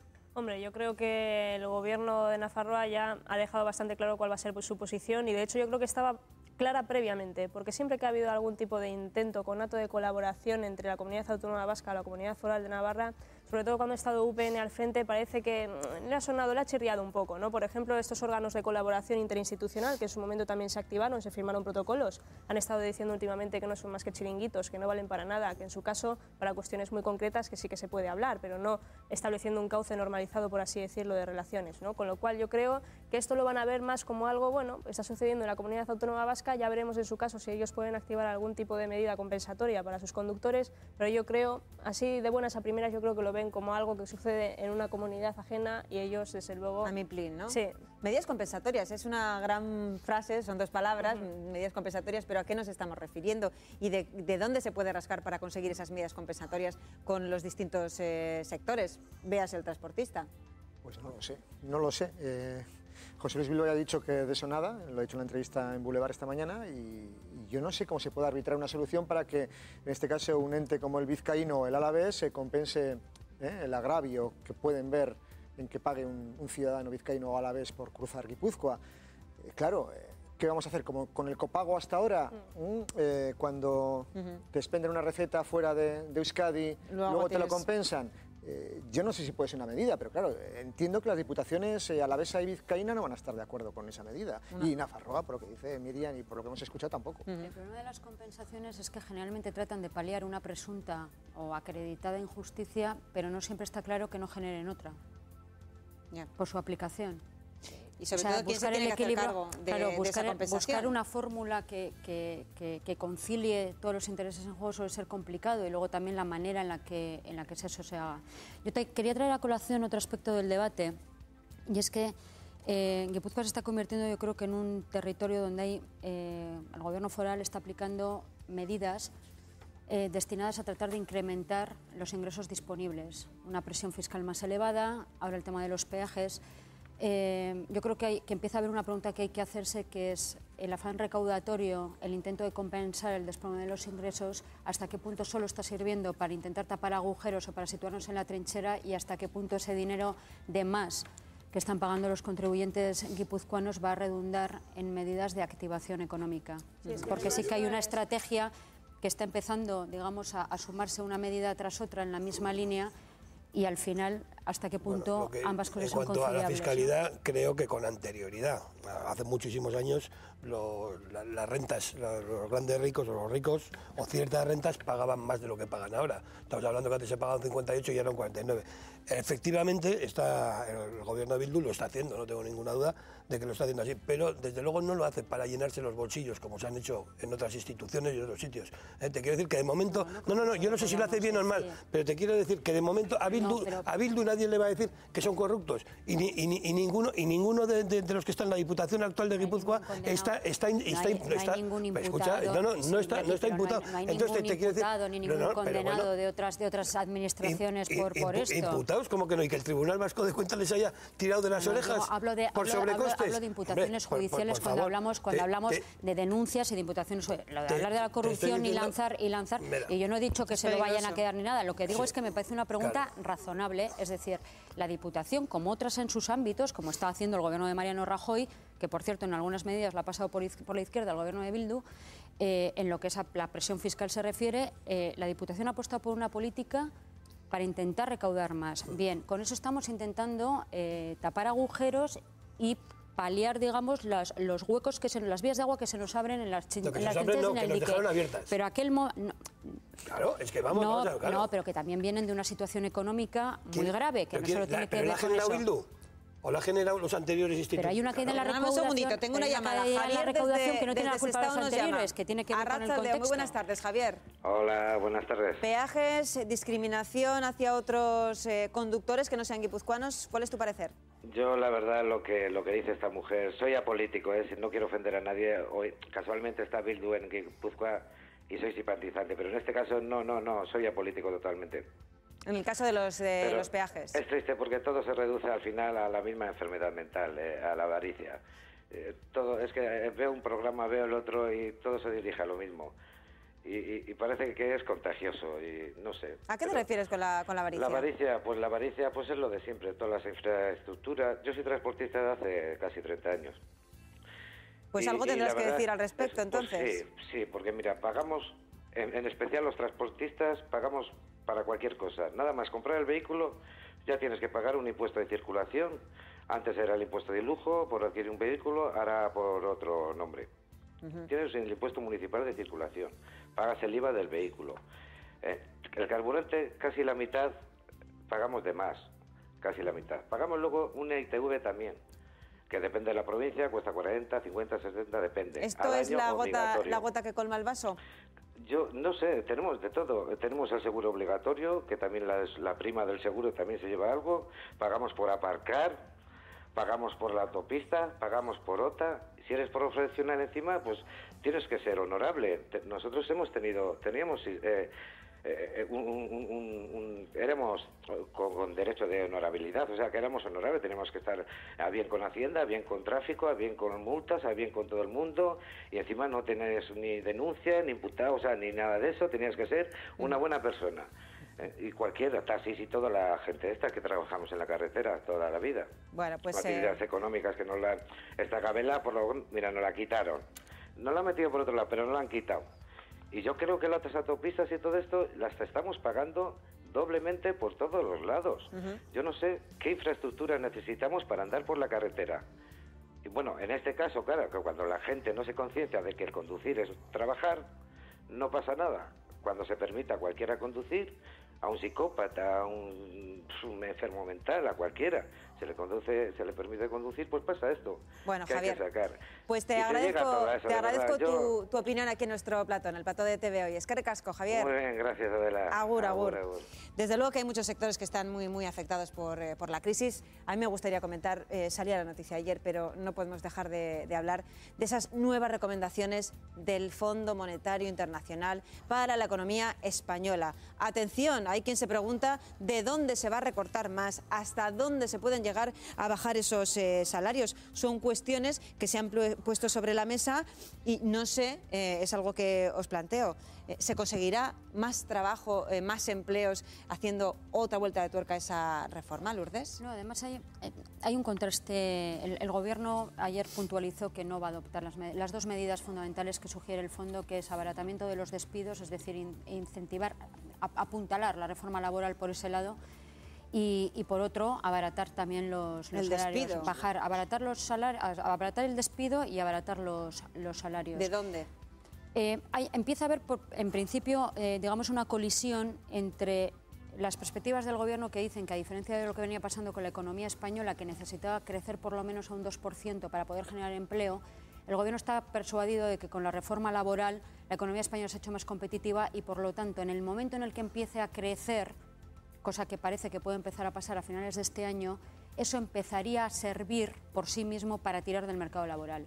El fondo cree que eso es insuficiente, es decir, que ese crecimiento va a ser muy débil como para incentivar el mercado laboral. Y es ahí donde coloca las nuevas medidas. Claro, ¿cuál es el problema? Si en el tránsito y si asumimos las recetas de un organismo tan cuestionado como el Fondo Monetario Internacional, en ese tránsito corremos el riesgo de que un consumo que está por los suelos se debilite todavía más, porque la gente que todavía tiene capacidad, digamos, adquisitiva, bien porque mantiene su salario, bien porque ese salario tiene el suficiente poder adquisitivo, si ambas cosas se retraen, puede agudizarse los problemas y retrasarse incluso la salida de la crisis. O sea, es muy difícil conciliar en este escenario esas recomendaciones. Se alertaba desde la OIT la incluso desaparición de la clase media, pero la clase trabajadora, los currelas, vamos a decir así, que nos podríamos considerar prácticamente todos, no sé hasta qué punto está en condiciones de soportar todavía más ajustes, más reformas, incluso si te despiden todavía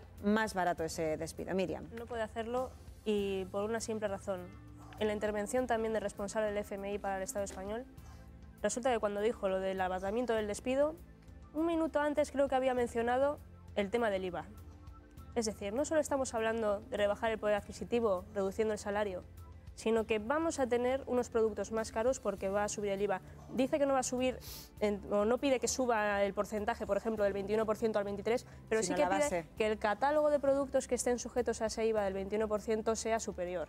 Con lo cual a mí ya me parece demasiado. Y me parece demasiado también porque recordemos que hay otra reforma pendiente, que es la reforma de las pensiones, que veremos en qué termina, pero que ya estamos viendo por dónde va a ir, también por esa pérdida de poder adquisitivo en función del envejecimiento de la población y también desligando completamente de la evolución del IPC. Con lo cual está habiendo una pérdida o va a haber una pérdida de poder adquisitivo y yo no creo que las medidas desde luego tengan que ir por ahí. Y voy a ir con lo que habías mencionado antes sobre la OIT, que lo habías mencionado sobre la clase media. Efectivamente, no tanto sobre la clase media, sino sobre las medidas que estaba proponiendo también el Banco de España, porque recordemos que el Banco de España ya sugirió que había que abaratar el salario, incluso por debajo del salario mínimo, para así motivar de alguna manera al empresario para que contratara a trabajadores. Recordemos que la OIT dijo en ese momento, no se puede rebajar el salario, porque si rebajas el salario, y ahí hilvano un poco con lo que comentaba también Lourdes, si rebajas el salario, cae la demanda, porque los trabajadores no tienen poder adquisitivo para comprar, y si cae la demanda, la empresa evidentemente no va a contratar a más trabajadores porque no necesita fabricar un producto que no va a vender.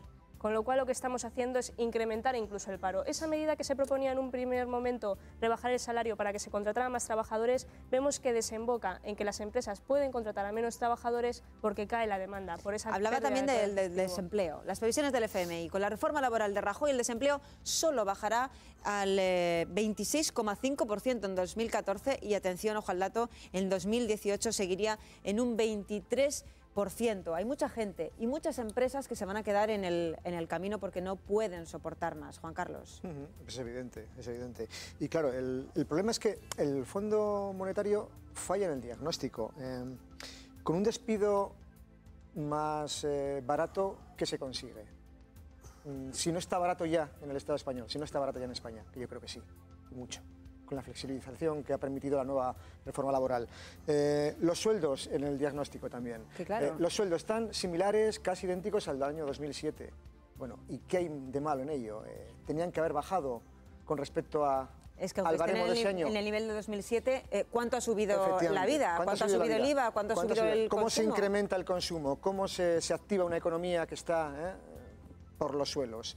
Falla en el diagnóstico, con lo cual, si falla en el diagnóstico, en la solución, evidentemente, no va a acertar. Y luego, claro, más flexibilidad, me pregunto, ¿equivale a menores despidos? ¿Están los empresarios por aplicar ese axioma o no? Bastante tienen con sacar adelante en el día a día. Y otra de las cuestiones que ha aplaudido el FMI ha sido la reforma del plan de pensiones y del plan de pensiones de las pensiones del Estado. Hay quien se pregunta hasta qué punto o hasta qué niveles de qué países europeos vamos a llegar en lo que a pensiones se refiere. Lourdes. Ese estado del bienestar del que disfrutábamos, hay quien lo ve en entredicho. Y eso enlace me parecía interesante con lo que tú planteabas de la desaparición de la clase media, que puede ser una exageración, yo creo que es una exageración, pero lo atraería por pasiva. La masa de lo que podríamos llamar clase media en una sociedad desarrollada y civilizada es lo que marca en buena parte su desarrollo y su bienestar. El que haya, digamos, una masa de gente muy amplia, la mayoría de la población, que disfruta de unos niveles de progreso homologables, digamos, a los de los estándares de los países más avanzados del mundo. ¿Qué está pasando? Que efectivamente la clase media en España y también la clase media vasca se está desgastando.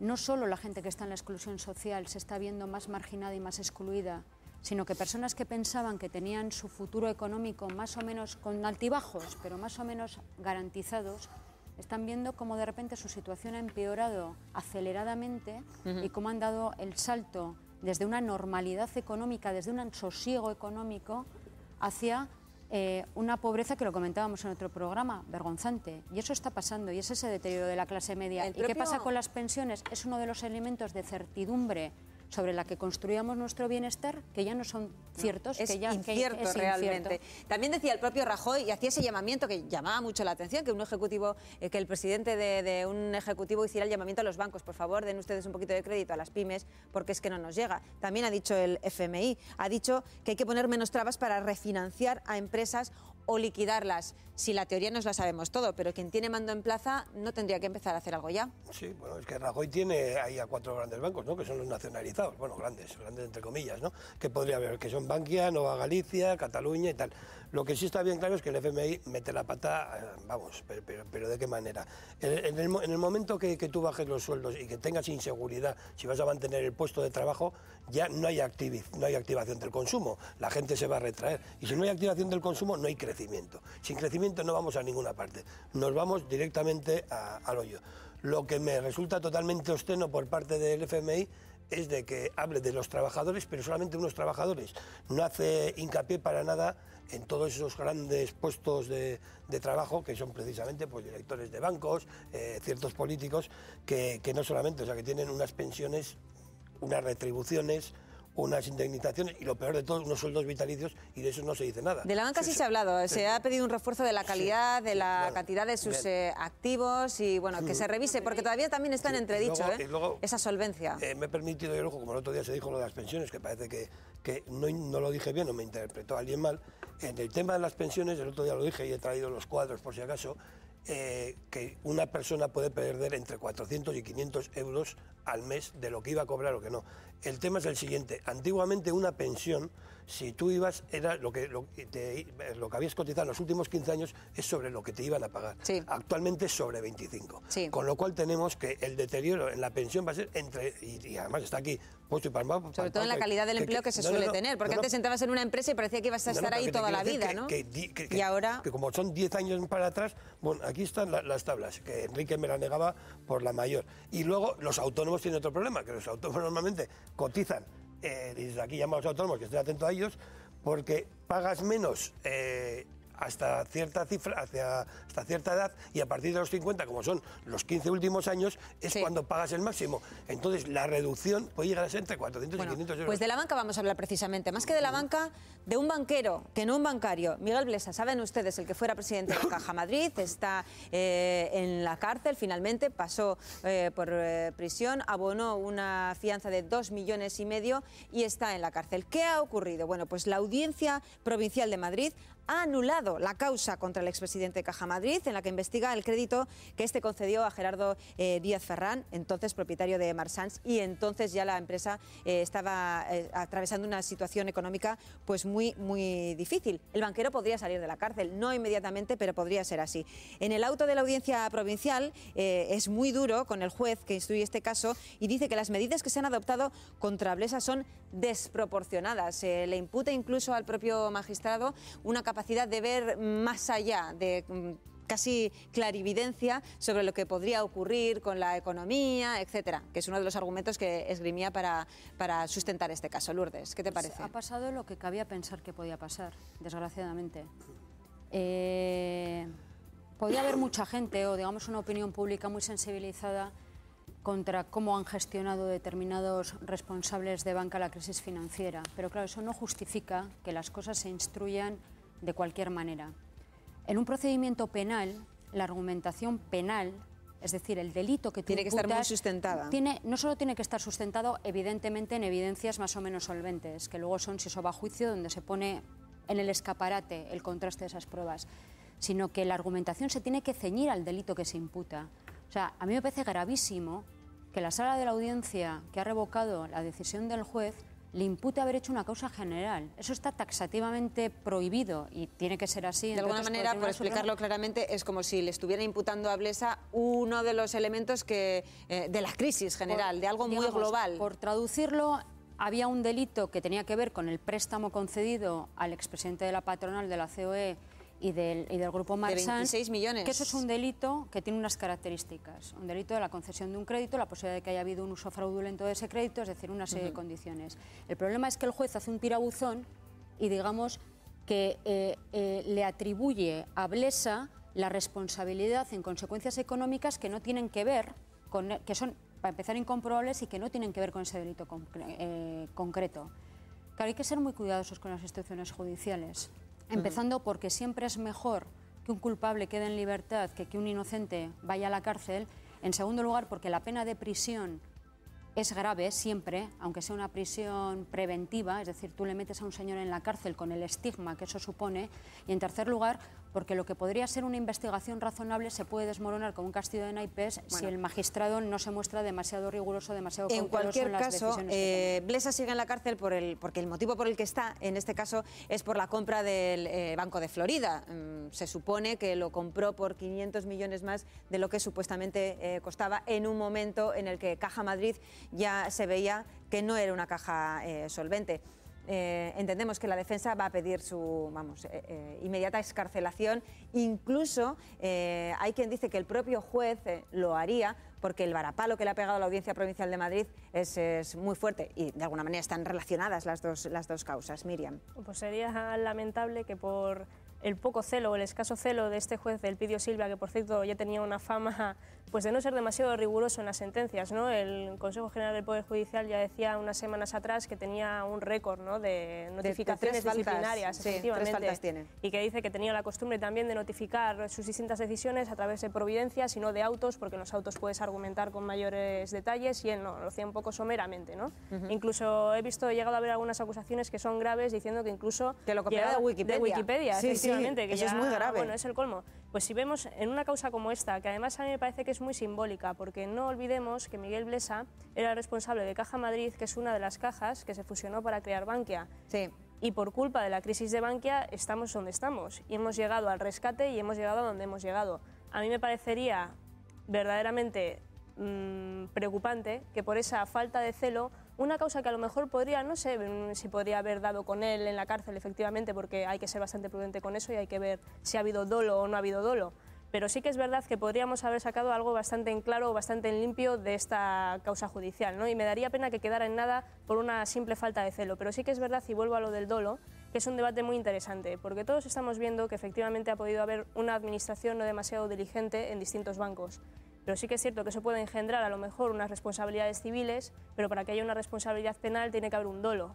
Y ahí tú tienes que demostrar que esta persona a la hora de hacer esas compras, ¿no?, efectivamente, una intención de hundir esa entidad en concreto. Tú tienes que demostrar que esa persona cuando hizo esas compras lo hizo para hundir esa entidad y no simplemente pues, por una falta de conocimiento o lo que fuera. Y en ese sentido, la pregunta que nos podemos hacer es, ¿cómo puede ser que unas personas que están en puestos directivos en entidades financieras, que se supone que manejan al dedillo lo que sucede en la realidad económica, que pueden conocer lo que puede suceder también con la burbuja inmobiliaria o lo pudieron conocer en ese momento, cómo puede ser que hicieran esas prácticas de riesgo? ¿Y cómo puede ser también que Caja Madrid, según he visto también en distintas informaciones, comprara una hipotecaria mexicana que después también quebró? ¿Una hipotecaria? Una hipotecaria. Es que a mí me parece que es muy relevante ese dato. ¿Cómo puede ser que unas personas, como digo, y también me refiero a Rodrigo Rato, que acabaría después en Bankia, una persona que venía del Fondo Monetario Internacional, nada más y nada menos, que tendría que tener información de primera mano, no quiero decir nada, pero ¿cómo puede ser que no conociera lo que iba a pasar? Tú has dicho que era un símbolo, de alguna manera. Efectivamente. El hecho de que Blesa estuviera en la cárcel. Hay que dice que ha sido una cabeza de turco. Es decir, la gente quería ver a un banquero en la cárcel. El segundo banquero en la cárcel después de Mario Conde. Supuestamente hace una cosa que es, digamos, parcela, por explicarlo, la compra, para no tener que dar cuentas al Consejo de Caja Madrid. Sí. Haber de alguna manera esquivado ese tipo de controles, claro, porque igual se lo hubieran tumbado. Que esta investigación debería dilucidar, es decir, si eso realmente fue así, si él recurrió a una especie de artimaña, no sé si legal, financiera o ambas dos, para eludir el control de la caja, que también nos podíamos preguntar por el control que tenía la caja, digamos, una caja convertida en un ariete de intereses políticos de principio a fin, y no hay más que repasar la propia trayectoria de Blesa, y no olvidemos que Blesa logró apalancarse, entre comillas, es decir, fue alguien colocado por José María Aznar, pero que pervivió en los primeros tiempos gracias a un acuerdo con comisiones obreras. Bueno, vamos a empezar a recoger las primeras declaraciones al respecto. No hablan tanto de esa excarcelación, sino del papel en el que ha quedado la justicia, en el que puede quedar la justicia. Vamos a escuchar a Gaspar Llamazares, de Izquierda Unida, y también a Aitor Esteban, del Partido Nacionalista Vasco, que es muy conciso. Le escuchamos. No beneficia. Sí perjudican a la imagen de la justicia, ¿no? Porque da la impresión de que no hay una línea clara y sobre todo no hay una línea en la que todos los ciudadanos sean iguales. Da la impresión de que hay una justicia de primera y hay una justicia de segunda para el resto de los ciudadanos. Bueno, a esas declaraciones se suman las de Vicente Martínez Pujalte. Decía, son los jueces los que controlan a los jueces, y para recalcar que son los jueces que no actúan bien los que perjudican a la justicia. ¿De alguna manera ha quedado en entredicho el papel de la justicia? Juan Carlos. Sí, bueno, en el caso del juez Silva sí, desde luego, por la poca capacidad de análisis, de transcripción, de ejecutar una causa abierta. Y, en definitiva, lo que puede provocar este juez con esta mala práctica es que una causa que debiera ser ejemplarizante para todos los banqueros corruptos, empresarios corruptos, pues se puede quedar en una sensación de impunidad, de que la justicia... Pero yo pensaba que no había sentencias ejemplarizantes, perdóname, tendría que haber sentencias basadas y justas, ¿no? Sí, pero... Hay quien dice, no, hombre, es que se están poniendo todos los... pero estamos necesitados, en el punto de mira, Adela, ¿no? estamos necesitados. A eso me refería, que la gente igual lo está viendo como el primero de esos, vamos a poner con todas las comillas del mundo, culpables de esa crisis, de ese hundimiento de las entidades bancarias, de ese rescate entre rejas, y ahora va a salir. Claro, claro, y por culpa de un juez que no es riguroso con su trabajo y con sus prácticas. Entonces la sensación, la culpa generalizada en torno a la justicia, una justicia poco rigurosa, una justicia que mira para otro lado cuando conviene. Hay otros casos muy en esta mesa y en la sociedad que van en ese camino. Bueno, pues al final la sensación es esa, ahora se cierra una causa, se le puede excarcelar sin fianza, el señor Blesa es un todopoderoso amigo de Aznar y bueno, yo no sé si la culpa es de este juez o no, o hay algo detrás.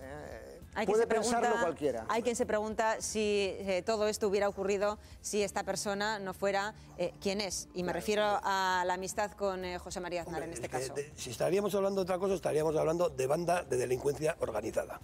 No, así de claro. Si estaríamos hablando de eso.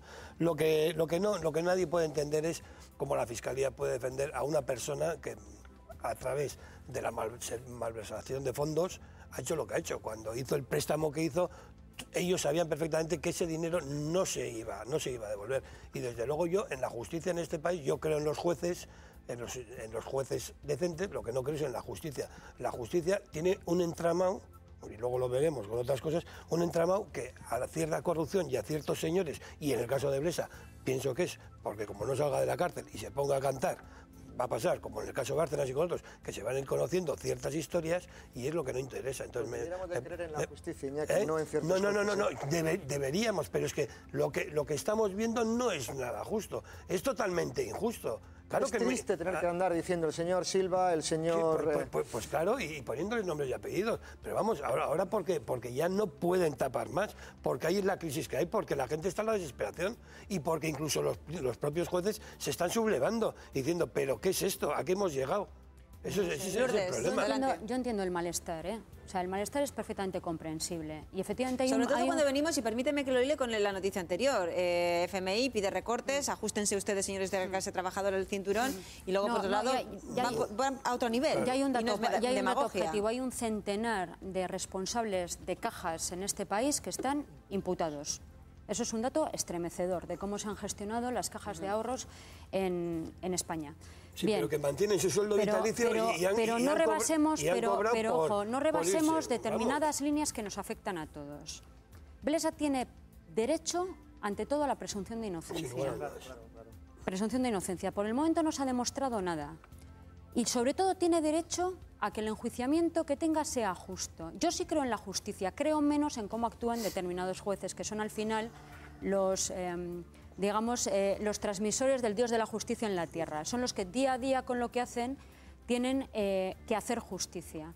Entonces, no hay nada peor, nada más peligroso que un juez justiciero y ejemplarizante, o que por lo menos actúe, no digo que Elpidio Silva lo haya hecho, no lo digo, pero no hay nada más peligroso que eso. Es decir, no tiene que haber sentencias ejemplarizantes, tiene que haber sentencias ajustadas a que se hayan verificado unos hechos delictivos y se aplique la pena que se considere correspondiente. ¿Ha concedido un crédito a alguien que estaba en quiebra?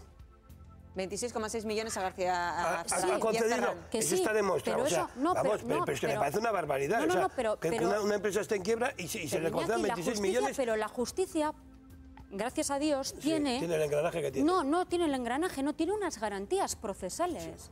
Es que imagínate que a ti mañana viene un señor juez y en vez de hacer lo que tiene que hacer, que es mandarte a ti a prisión en un automotivado, lo hace en una providencia. Es que eso es ilegal, eso es prevaricar. Y no hay nada peor ni nada más peligroso que un juez prevaricador. Insisto, no digo que el juez de caso Blesa lo sea, pero no hay nada más peligroso que hacía declaraciones en los medios, en principio parecía que nadie le conocía, luego, vamos a decirlo así, se vino un poco arriba porque era el objetivo de todos los micrófonos y de todos los focos de televisión al ser el juez instructor de esta causa. Él denunciaba injerencias y decía, ¿injerencias de quién? ¿Presiones de quién? Bueno, no puedo hablar, es algo que también se dice. ¿Creéis que hasta cierto punto se encuentran los jueces que tocan estos temas presionados? Ahí estamos viendo. En Navarra, el juez que lleva el caso Cam está diciendo lo mismo, que existen presiones, y claro que existen presiones. Es que eso, vamos, si alguno tiene aquí alguna duda de que tienen presiones, no hay ninguna duda. O sea, el entramado bancario y político van unidos. Y eso lo tenemos que asumir. Si no lo asumimos, y aquí, hasta que no se deparen... Hombre, vamos a preguntárselo a María Ángeles desde Bilbao, que nos llama. Arratsalde, muy buenas tardes, María Ángeles. Muy buenas tardes. Bájale un poquito el volumen a la tele, que si no se va a acoplar y no nos vamos a oír bien. ¿Hola? Hola. Ahí estamos, ahora te oigo. Mira, adelante. O sea, estáis hablando sobre el caso Blesa. O sea, yo pienso que, bueno, es el caso Blesa, el caso Bárcena, el caso de la Casa Real, el caso de todos. O sea, yo creo que hemos llegado a un límite de que esto es la mayor sinvergüenzada que puede existir en este país. Creo que vamos, tanto el presidente, los presidentes, o sea, el PP en este caso, o sea, nos van a llevar a la quiebra. Lo están haciendo todo muy mal. Ellos ahora mismo en estos momentos es bajar las pensiones, tocar las pensiones. O sea, no se están preocupando de nada. Es una vergüenza verlos porque no echan más que se mierda unos a los otros. Pero ahora mismo estamos...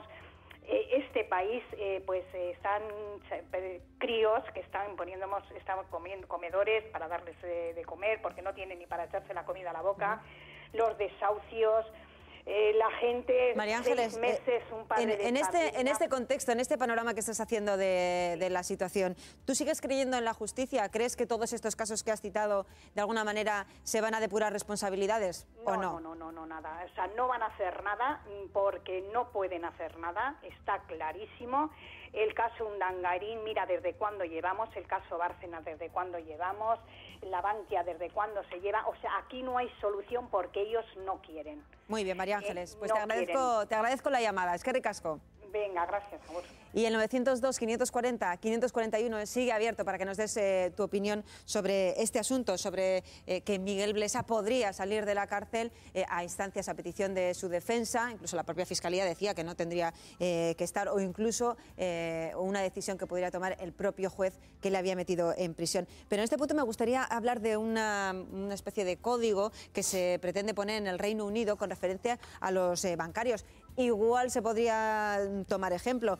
Una comisión parlamentaria recomienda condenas de prisión para los directivos bancarios en caso de mala gestión, porque ha habido una serie de escándalos que ha sacudido este estamento. ¿Creéis que debería haber una especie de código ético de obligado cumplimiento? Porque lo de las buenas prácticas al final estamos viendo que se queda en papel mojado. Eso es justicia. Lourdes. Es decir, aquellos que se verifique que tienen razones para una imputación judicial, que se lleve a los tribunales y que se depuren las responsabilidades que haya que depurar. Sí que es cierto que la justicia no está preparada.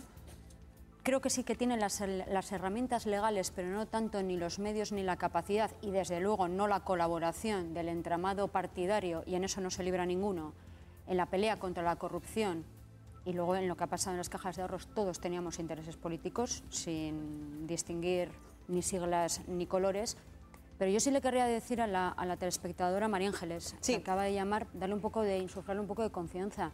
No es verdad que no esté pasando nada con Iñaki Urdangarín. Iñaki Urdangarín está imputado y si nadie lo remedia va a acabar en prisión. Y es el yerno del rey, ¿eh? O sea, otra cosa es lo que pudiera pasar con Infanta Cristina, que es harina de otro costal. Y yo sí que creo que hay que hacer mucha pedagogía en que el malestar lógico y social se traduzca en una exigencia cada vez mayor para que se depuren todas las responsabilidades y si hay que ir a los tribunales se haga y la justicia tenga todos los medios disponibles para depurarlas. Pero no traspasemos determinados límites. Porque, insisto, un juez que no hace su labor es un peligro para la sociedad, porque hoy es Blesa, pero mañana puede ser un ciudadano de a pie. Antes lo has citado tú, Iñaki, la diferencia o cómo se van algunos banqueros, que no bancarios, que bancario es el que está ahí trabajando, con esas primas, con esos sueldos tan altísimos y con esas pensiones. Esta comisión en el Reino Unido recomienda que algunas primas sean retenidas por un periodo de 10 años antes de ser cobradas y condicionadas a la buena marcha de la institución. Es decir, que si tú te vas dejando un banco en quiebra, no cobres lo que se supone que te tienen que dar por contrato porque no has hecho bien tu trabajo. Esto debería implantarse aquí. A mí me parece totalmente lógico, pero es que no solamente eso, incluso yo iría más lejos. Todo aquel que luego se demuestre, aparte de paralizar durante 10 años, todo aquel que se demuestre que lo ha hecho mal, pero además por desavenencias, porque por dejadez, incluso que se le pueda penalizar con cobros o con bienes que podía tener. Es decir, has hecho mal tu trabajo, te pongo una multa además. Claro, es que lo mismo que tienen incentivos, que sean para restar y para sumar, que vaya en los dos sentidos. De todas formas, en el tema también que estábamos hablando de los políticos, fíjate si los políticos tienen algo que ver con la banca. En este país se han dado cosas que son tremendas. Que los bancos hayan dado créditos a los partidos políticos, los cuales hayan sido condonados, no se hayan devuelto. ¿Están vinculados los bancos con la banca? Pero sí. Con todo, señor. No, que no se libra ni una sigla. Pero ¿me has oído decir en algún momento que digo, en esta mesa alguna sigla? Digo que es mal, digo que es un mal general. Efectivamente, incluso cuando has dicho la mala gestión de las cajas de ahorros, que cada uno iba por su... En ningún momento se me ha ocurrido excluir a nadie. Yo no estoy poniendo siglas. Lo que estoy diciendo es de cómo se funciona en este país y cómo se está funcionando. Y yo creo que ya va siendo hora de que a esa gente pudiente se le meta llama mucho mano. la atención el hecho de que pues un Rodrigo Rato o un Alfredo Sáez, que se ha ido del Banco Santander con nada más y nada menos que 88 millones de pensión. En este caso, el Santander de momento no está en entredicho, pero ¿hasta qué punto ese tipo de medidas caen por su propio peso? Es decir, pensamos que tendría que ser así, pero no, nadie se sorprende. Es decir, yo dejo aquí el banco, he hecho unos zorros, pero yo me voy a mi casa con mis 80, con mis 90, con mis 100 millones de euros y a mí que me quiten lo bailado, porque estaba en contrato. Miriam. Sí, ha habido algún intento también de activar alguna medida desde el gobierno español que pudiera limitar esto de alguna manera. De hecho, se estableció, aunque a mí me parece bastante poco, se estableció que aquellos directivos de entidades que hubieran recibido dinero público solo pudieran recibir como mucho 1,2 millones de euros. Es que estamos hablando de bancas rescatadas en este caso. Sí, pero voy por partes. Las que han recibido ayudas públicas, 1,2 millones. Las nacionalizadas, 600.000 euros. Que mira de lo que estamos hablando. Y los que hayan sido expedientados o que ya pese sobre ellos alguna acusación grave, esos no reciben nada. Pero vamos, estamos hablando de que una entidad que ha recibido ayudas públicas, eso quiere decir que no lo ha hecho muy bien, que sus balances no estaban saneados, que un directivo pueda recibir 1,2 millones de euros, que solo hayamos podido llegar hasta allí, también a mí me parece... Lo que habrá que hacer también es tipificar qué significa mala gestión. Claro. No sirve... los criterios no pueden ser aleatorios, habrá que determinar si mala gestión es corrupción, en el Estado español ha habido casos flagrantes. De todo tipo. Pero flagrantes, Pero, ojo, si estamos queriendo importar la propuesta del Parlamento británico, lo que sugiere David Cameron, también habrá que tipificar qué es mala gestión, dónde podemos incidir en retirar una pensión vitalicia a un banquero multimillonaria, o donde, bueno, pues quizá sea un error humano y bueno... Fíjate cómo priman los políticos a la banca, ¿no? A mí me decía el otro día una persona, y no sé si es exactamente así, pero vamos, me decía que prácticamente la totalidad de las nóminas del gobierno central había una orden para ingresar ese dinero a la banca 5 días anteriores al ingreso de la nómina. Con lo cual estamos hablando de miles y miles de millones que se beneficiaba la banca durante 5 días. Pero eso además por ley, o sea, que te quiero decir, fíjate si gozan de favores los bancos. Otra de las cuestiones que plantea esa comisión en el Reino Unido es establecer unos mecanismos por los cuales se protegería a aquellos trabajadores del banco en cuestión que estuvieran viendo pues algún tipo de hecho extraño, peculiar, movimientos raros y que pudieran alertar de que, ojo, aquí está pasando algo. Proteger a esas personas que desde dentro lanzarían esa voz de alarma. Lourdes. Hombre, lo que pasa es que yo creo que efectivamente, y en eso sí que estoy de acuerdo con Juan Carlos, no creo que sean dos modelos comparables. Es decir, parte de las recomendaciones son muy sensatas, pero no creo que la banca británica, que en algunas cosas en esta crisis también ha tenido lo suyo, sea comparable con la situación de un país que ha sido, no olvidemos, y en buena medida derivada, o en toda medida derivada por la crisis de Bankia, se ha visto obligado a sufrir un rescate, nada más y nada menos que un rescate de su sistema financiero. Yo lo que sí que creo que nos hemos carcomido en toda esta crisis es la decencia. Porque bien, es decir, podemos arbitrar un montón de medidas para que un señor que ha dirigido una entidad bancaria que ha ido a la quiebra y que ha tenido que ser intervenida por el Estado, con lo que eso conlleva de los fondos comunes, del bien común, se lleva una indemnización millonaria. Pero es que ese señor por decencia puede dejar de percibirla. Y nunca se incide en esa parte, que es en la responsabilidad. De momento no se ha conocido. Algún caso ha habido, pero algún caso muy esporádico. Pero yo creo que deberíamos incidir ahí. Si es un tema de honradez, es decir, ¿con qué cara tú, después de dirigir una entidad bancaria o una empresa o lo que sea, que ha tenido que ser rescatada con dinero de todos, porque por lo menos tú no sé has si hecho con una cara, buena gestión, pero con un papel que pone contrato de indemnización y esto a mí no me lo quita nadie. No, pero sí que deberíamos empezar a apelar un poco a la que a mí es lo que más me preocupa de esto, sí, la decencia y la desvergüenza, que lo estamos viendo con los casos de corrupción, lo estamos viendo en el caso de Urdangarín. Es una continua hilazón de desvergüenzas. Bueno, pues vamos a hablar de los partidos. En un caso concreto del Partido Popular y de esa información que aporta la Asociación de Abogados Demócratas por Europa, que dice que algunos directivos del Partido Popular, entre ellos Mariano Rajoy, actual presidente del Gobierno, habrían llegado a cobrar hasta 22 millones de euros.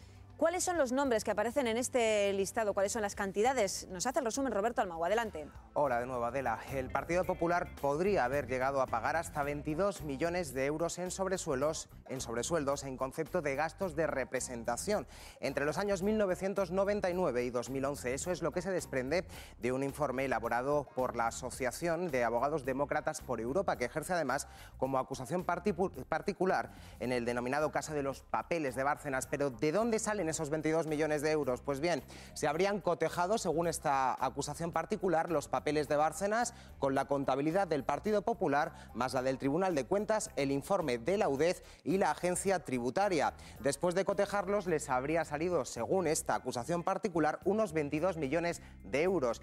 ¿Y quiénes podrían haber cobrado sobresueldos siempre supuestamente? Pues lo vamos a ver. Según esa tabla, el dirigente popular que más dinero cobró en sobresueldos habría sido el propio Bárcenas, con 3.553.323 euros. Le seguiría el presidente del Gobierno, Mariano Rajoy, que podría haber llegado a percibir en sobresueldos y gastos de representación 1.580.752 euros entre 1990 y 2011. Recordamos, también habrían podido cobrar el exsecretario general del partido, Javier Arenas, que podría haber percibido más de 1 millón de euros. Asimismo, la actual ministra de Sanidad, Ana Matos, se podría haber llevado más de 800.000 euros, mientras que el expresidente del Gobierno, José María Aznar, podría también siempre supuestamente haber percibido más de 780.000 euros. Además, la actual vicepresidenta del Gobierno, Soraya Sáenz de Santamaría, se podría haber llevado unos 588.000 euros y la secretaria general de la formación, María Dolores de Cospedal, 478.507 euros. Siempre, supuestamente, Adela. Perfecto, es que recasco, Roberto. Unas primeras valoraciones. Estamos hablando de 22 millones de euros, unos sobresueldos. La cuestión también está, y se ha puesto sobre la mesa, hasta qué punto son legales o no, siempre y cuando pasen por el fisco. Es decir, yo puedo tener un dinero asignado como parlamentario, etcétera, pero el partido me paga una cantidad, que eso está así establecido. ¿Pasaba todo ese dinero por la Hacienda?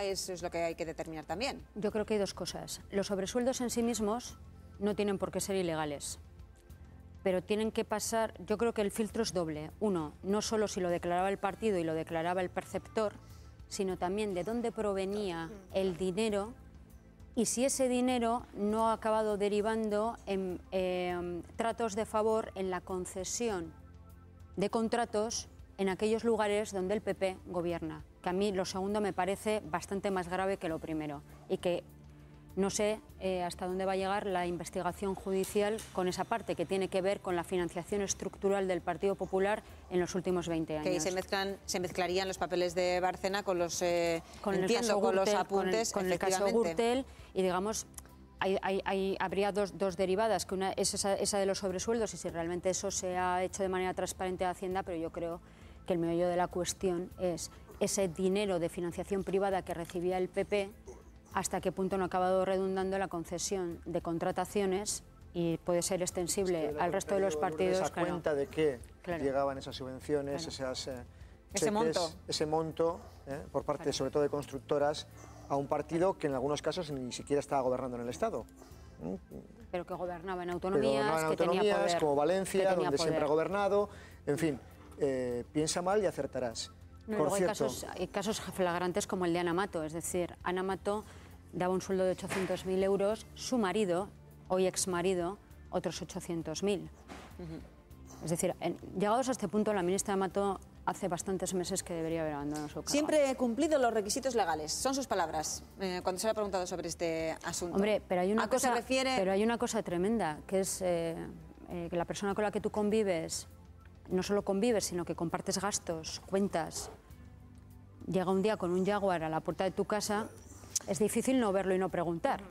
Bueno, en otro orden de cosas también se ha solicitado que los últimos 3 secretarios generales del Partido Popular, Cospedal, Arenas y Álvarez Cascos, expliquen las donaciones de empresarios ante el juez. Es más, los letrados reclaman también la presencia de José María Aznar, a quien el exdiputado de Unión del Pueblo Navarro, de UPN, Jaime Ignacio del Burgo, habría responsabilizado de autorizar el pago de forma reservada de un sobresueldo a Calixto Ayesa.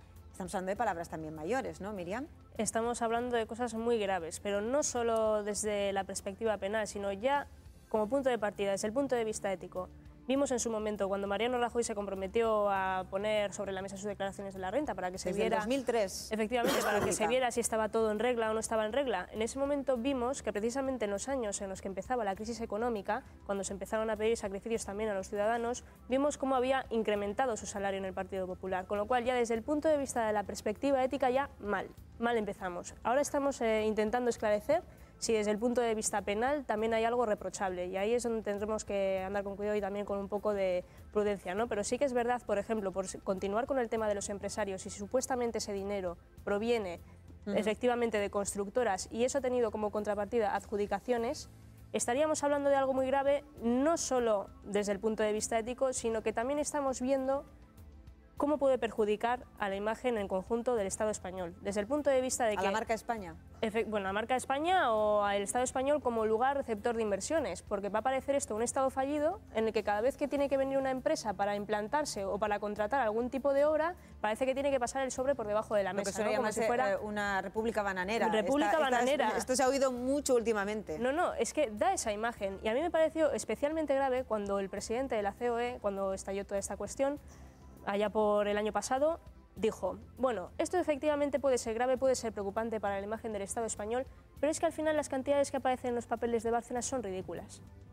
Ridículas. Bueno, hay quien asegura que se hicieron unos pagos fraccionados para que finalmente entraran dentro de esa legalidad, porque unas donaciones privadas a un Partido Popular tienen unos máximos, sí, no puedes sobrepasar, y al final se habían reducido en 60.000 euros, ¿no? Efectivamente. Con la nueva ley se habían reducido. Pero a mí, de todas formas, ni 60.000, ni 50.000, ni 40.000 me parece 60.000 euros 10 veces es una suma destacable, aunque sea una vez. De todas maneras, Miriam, la falta de transparencia en cómo gestionan sus dineros los partidos, que no olvidemos que reciben financiación pública, que en parte yo creo que sigue siendo razonable en tanto que pueda servir para garantizar el pluralismo de las minorías.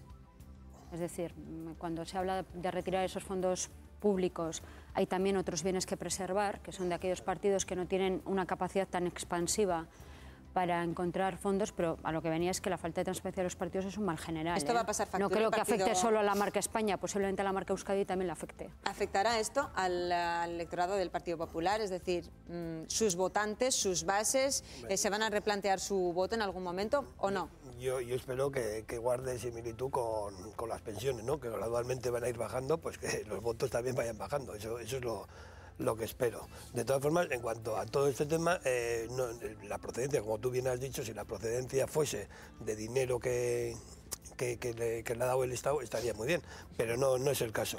Y luego, en el caso de la ética que has dicho antes, por ejemplo, de gente que cobraba indemnizaciones de banca y tal, si estos señores tuviesen un poquito de ética, los políticos, todos y cada uno de ellos, mientras haya alguna duda de que han hecho, o estén imputados, o que haya alguna duda sobre algo que, aunque no sea del todo ilegal, sí al resto, mientras hay investigaciones e indagaciones y tal, deberían automáticamente dejar su puesto de trabajo, si tuviesen un poquito de ética, porque lo que no podemos hablar es de que una persona, como bien has dicho, Ana Mato y su marido, que ella esté ahí, cuando estamos hablando de cobrar unos sobresueldos que son vergonzosos con la que está cayendo. Pues seguimos hablando de políticos, en este caso de una mujer, la presidenta de la Comunidad Foral, Yolanda Barcina, porque la juez que instruye el caso de las dietas de Caja Navarra, lo leemos en eitv.com, esta juez da el primer paso para imputar a Yolanda Barcina. ¿Por qué? Pues porque ha remitido la causa al Supremo para que valore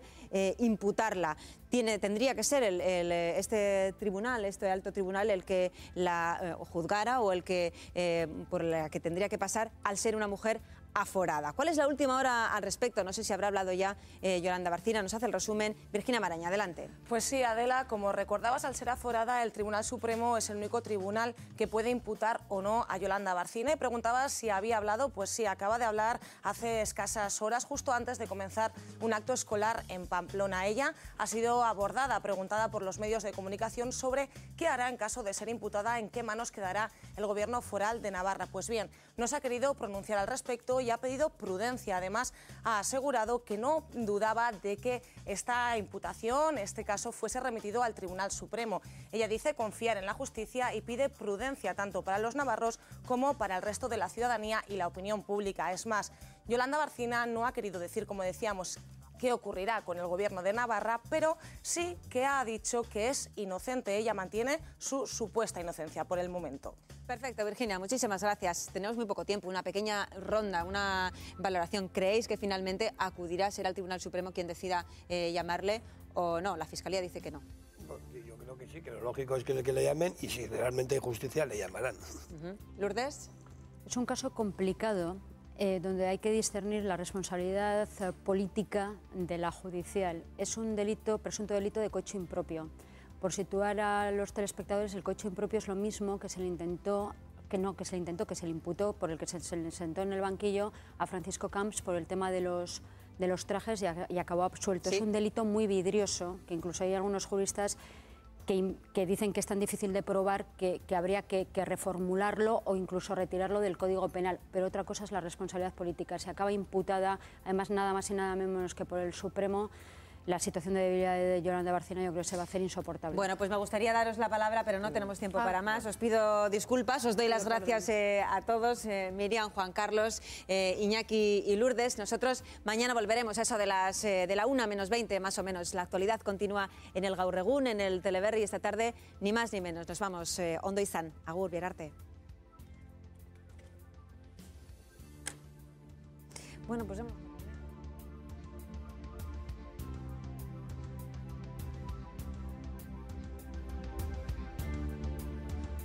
A la hora de cuidar el colesterol, la alimentación es muy importante. Por eso, además de buscar eficacia, no está de más controlar las calorías.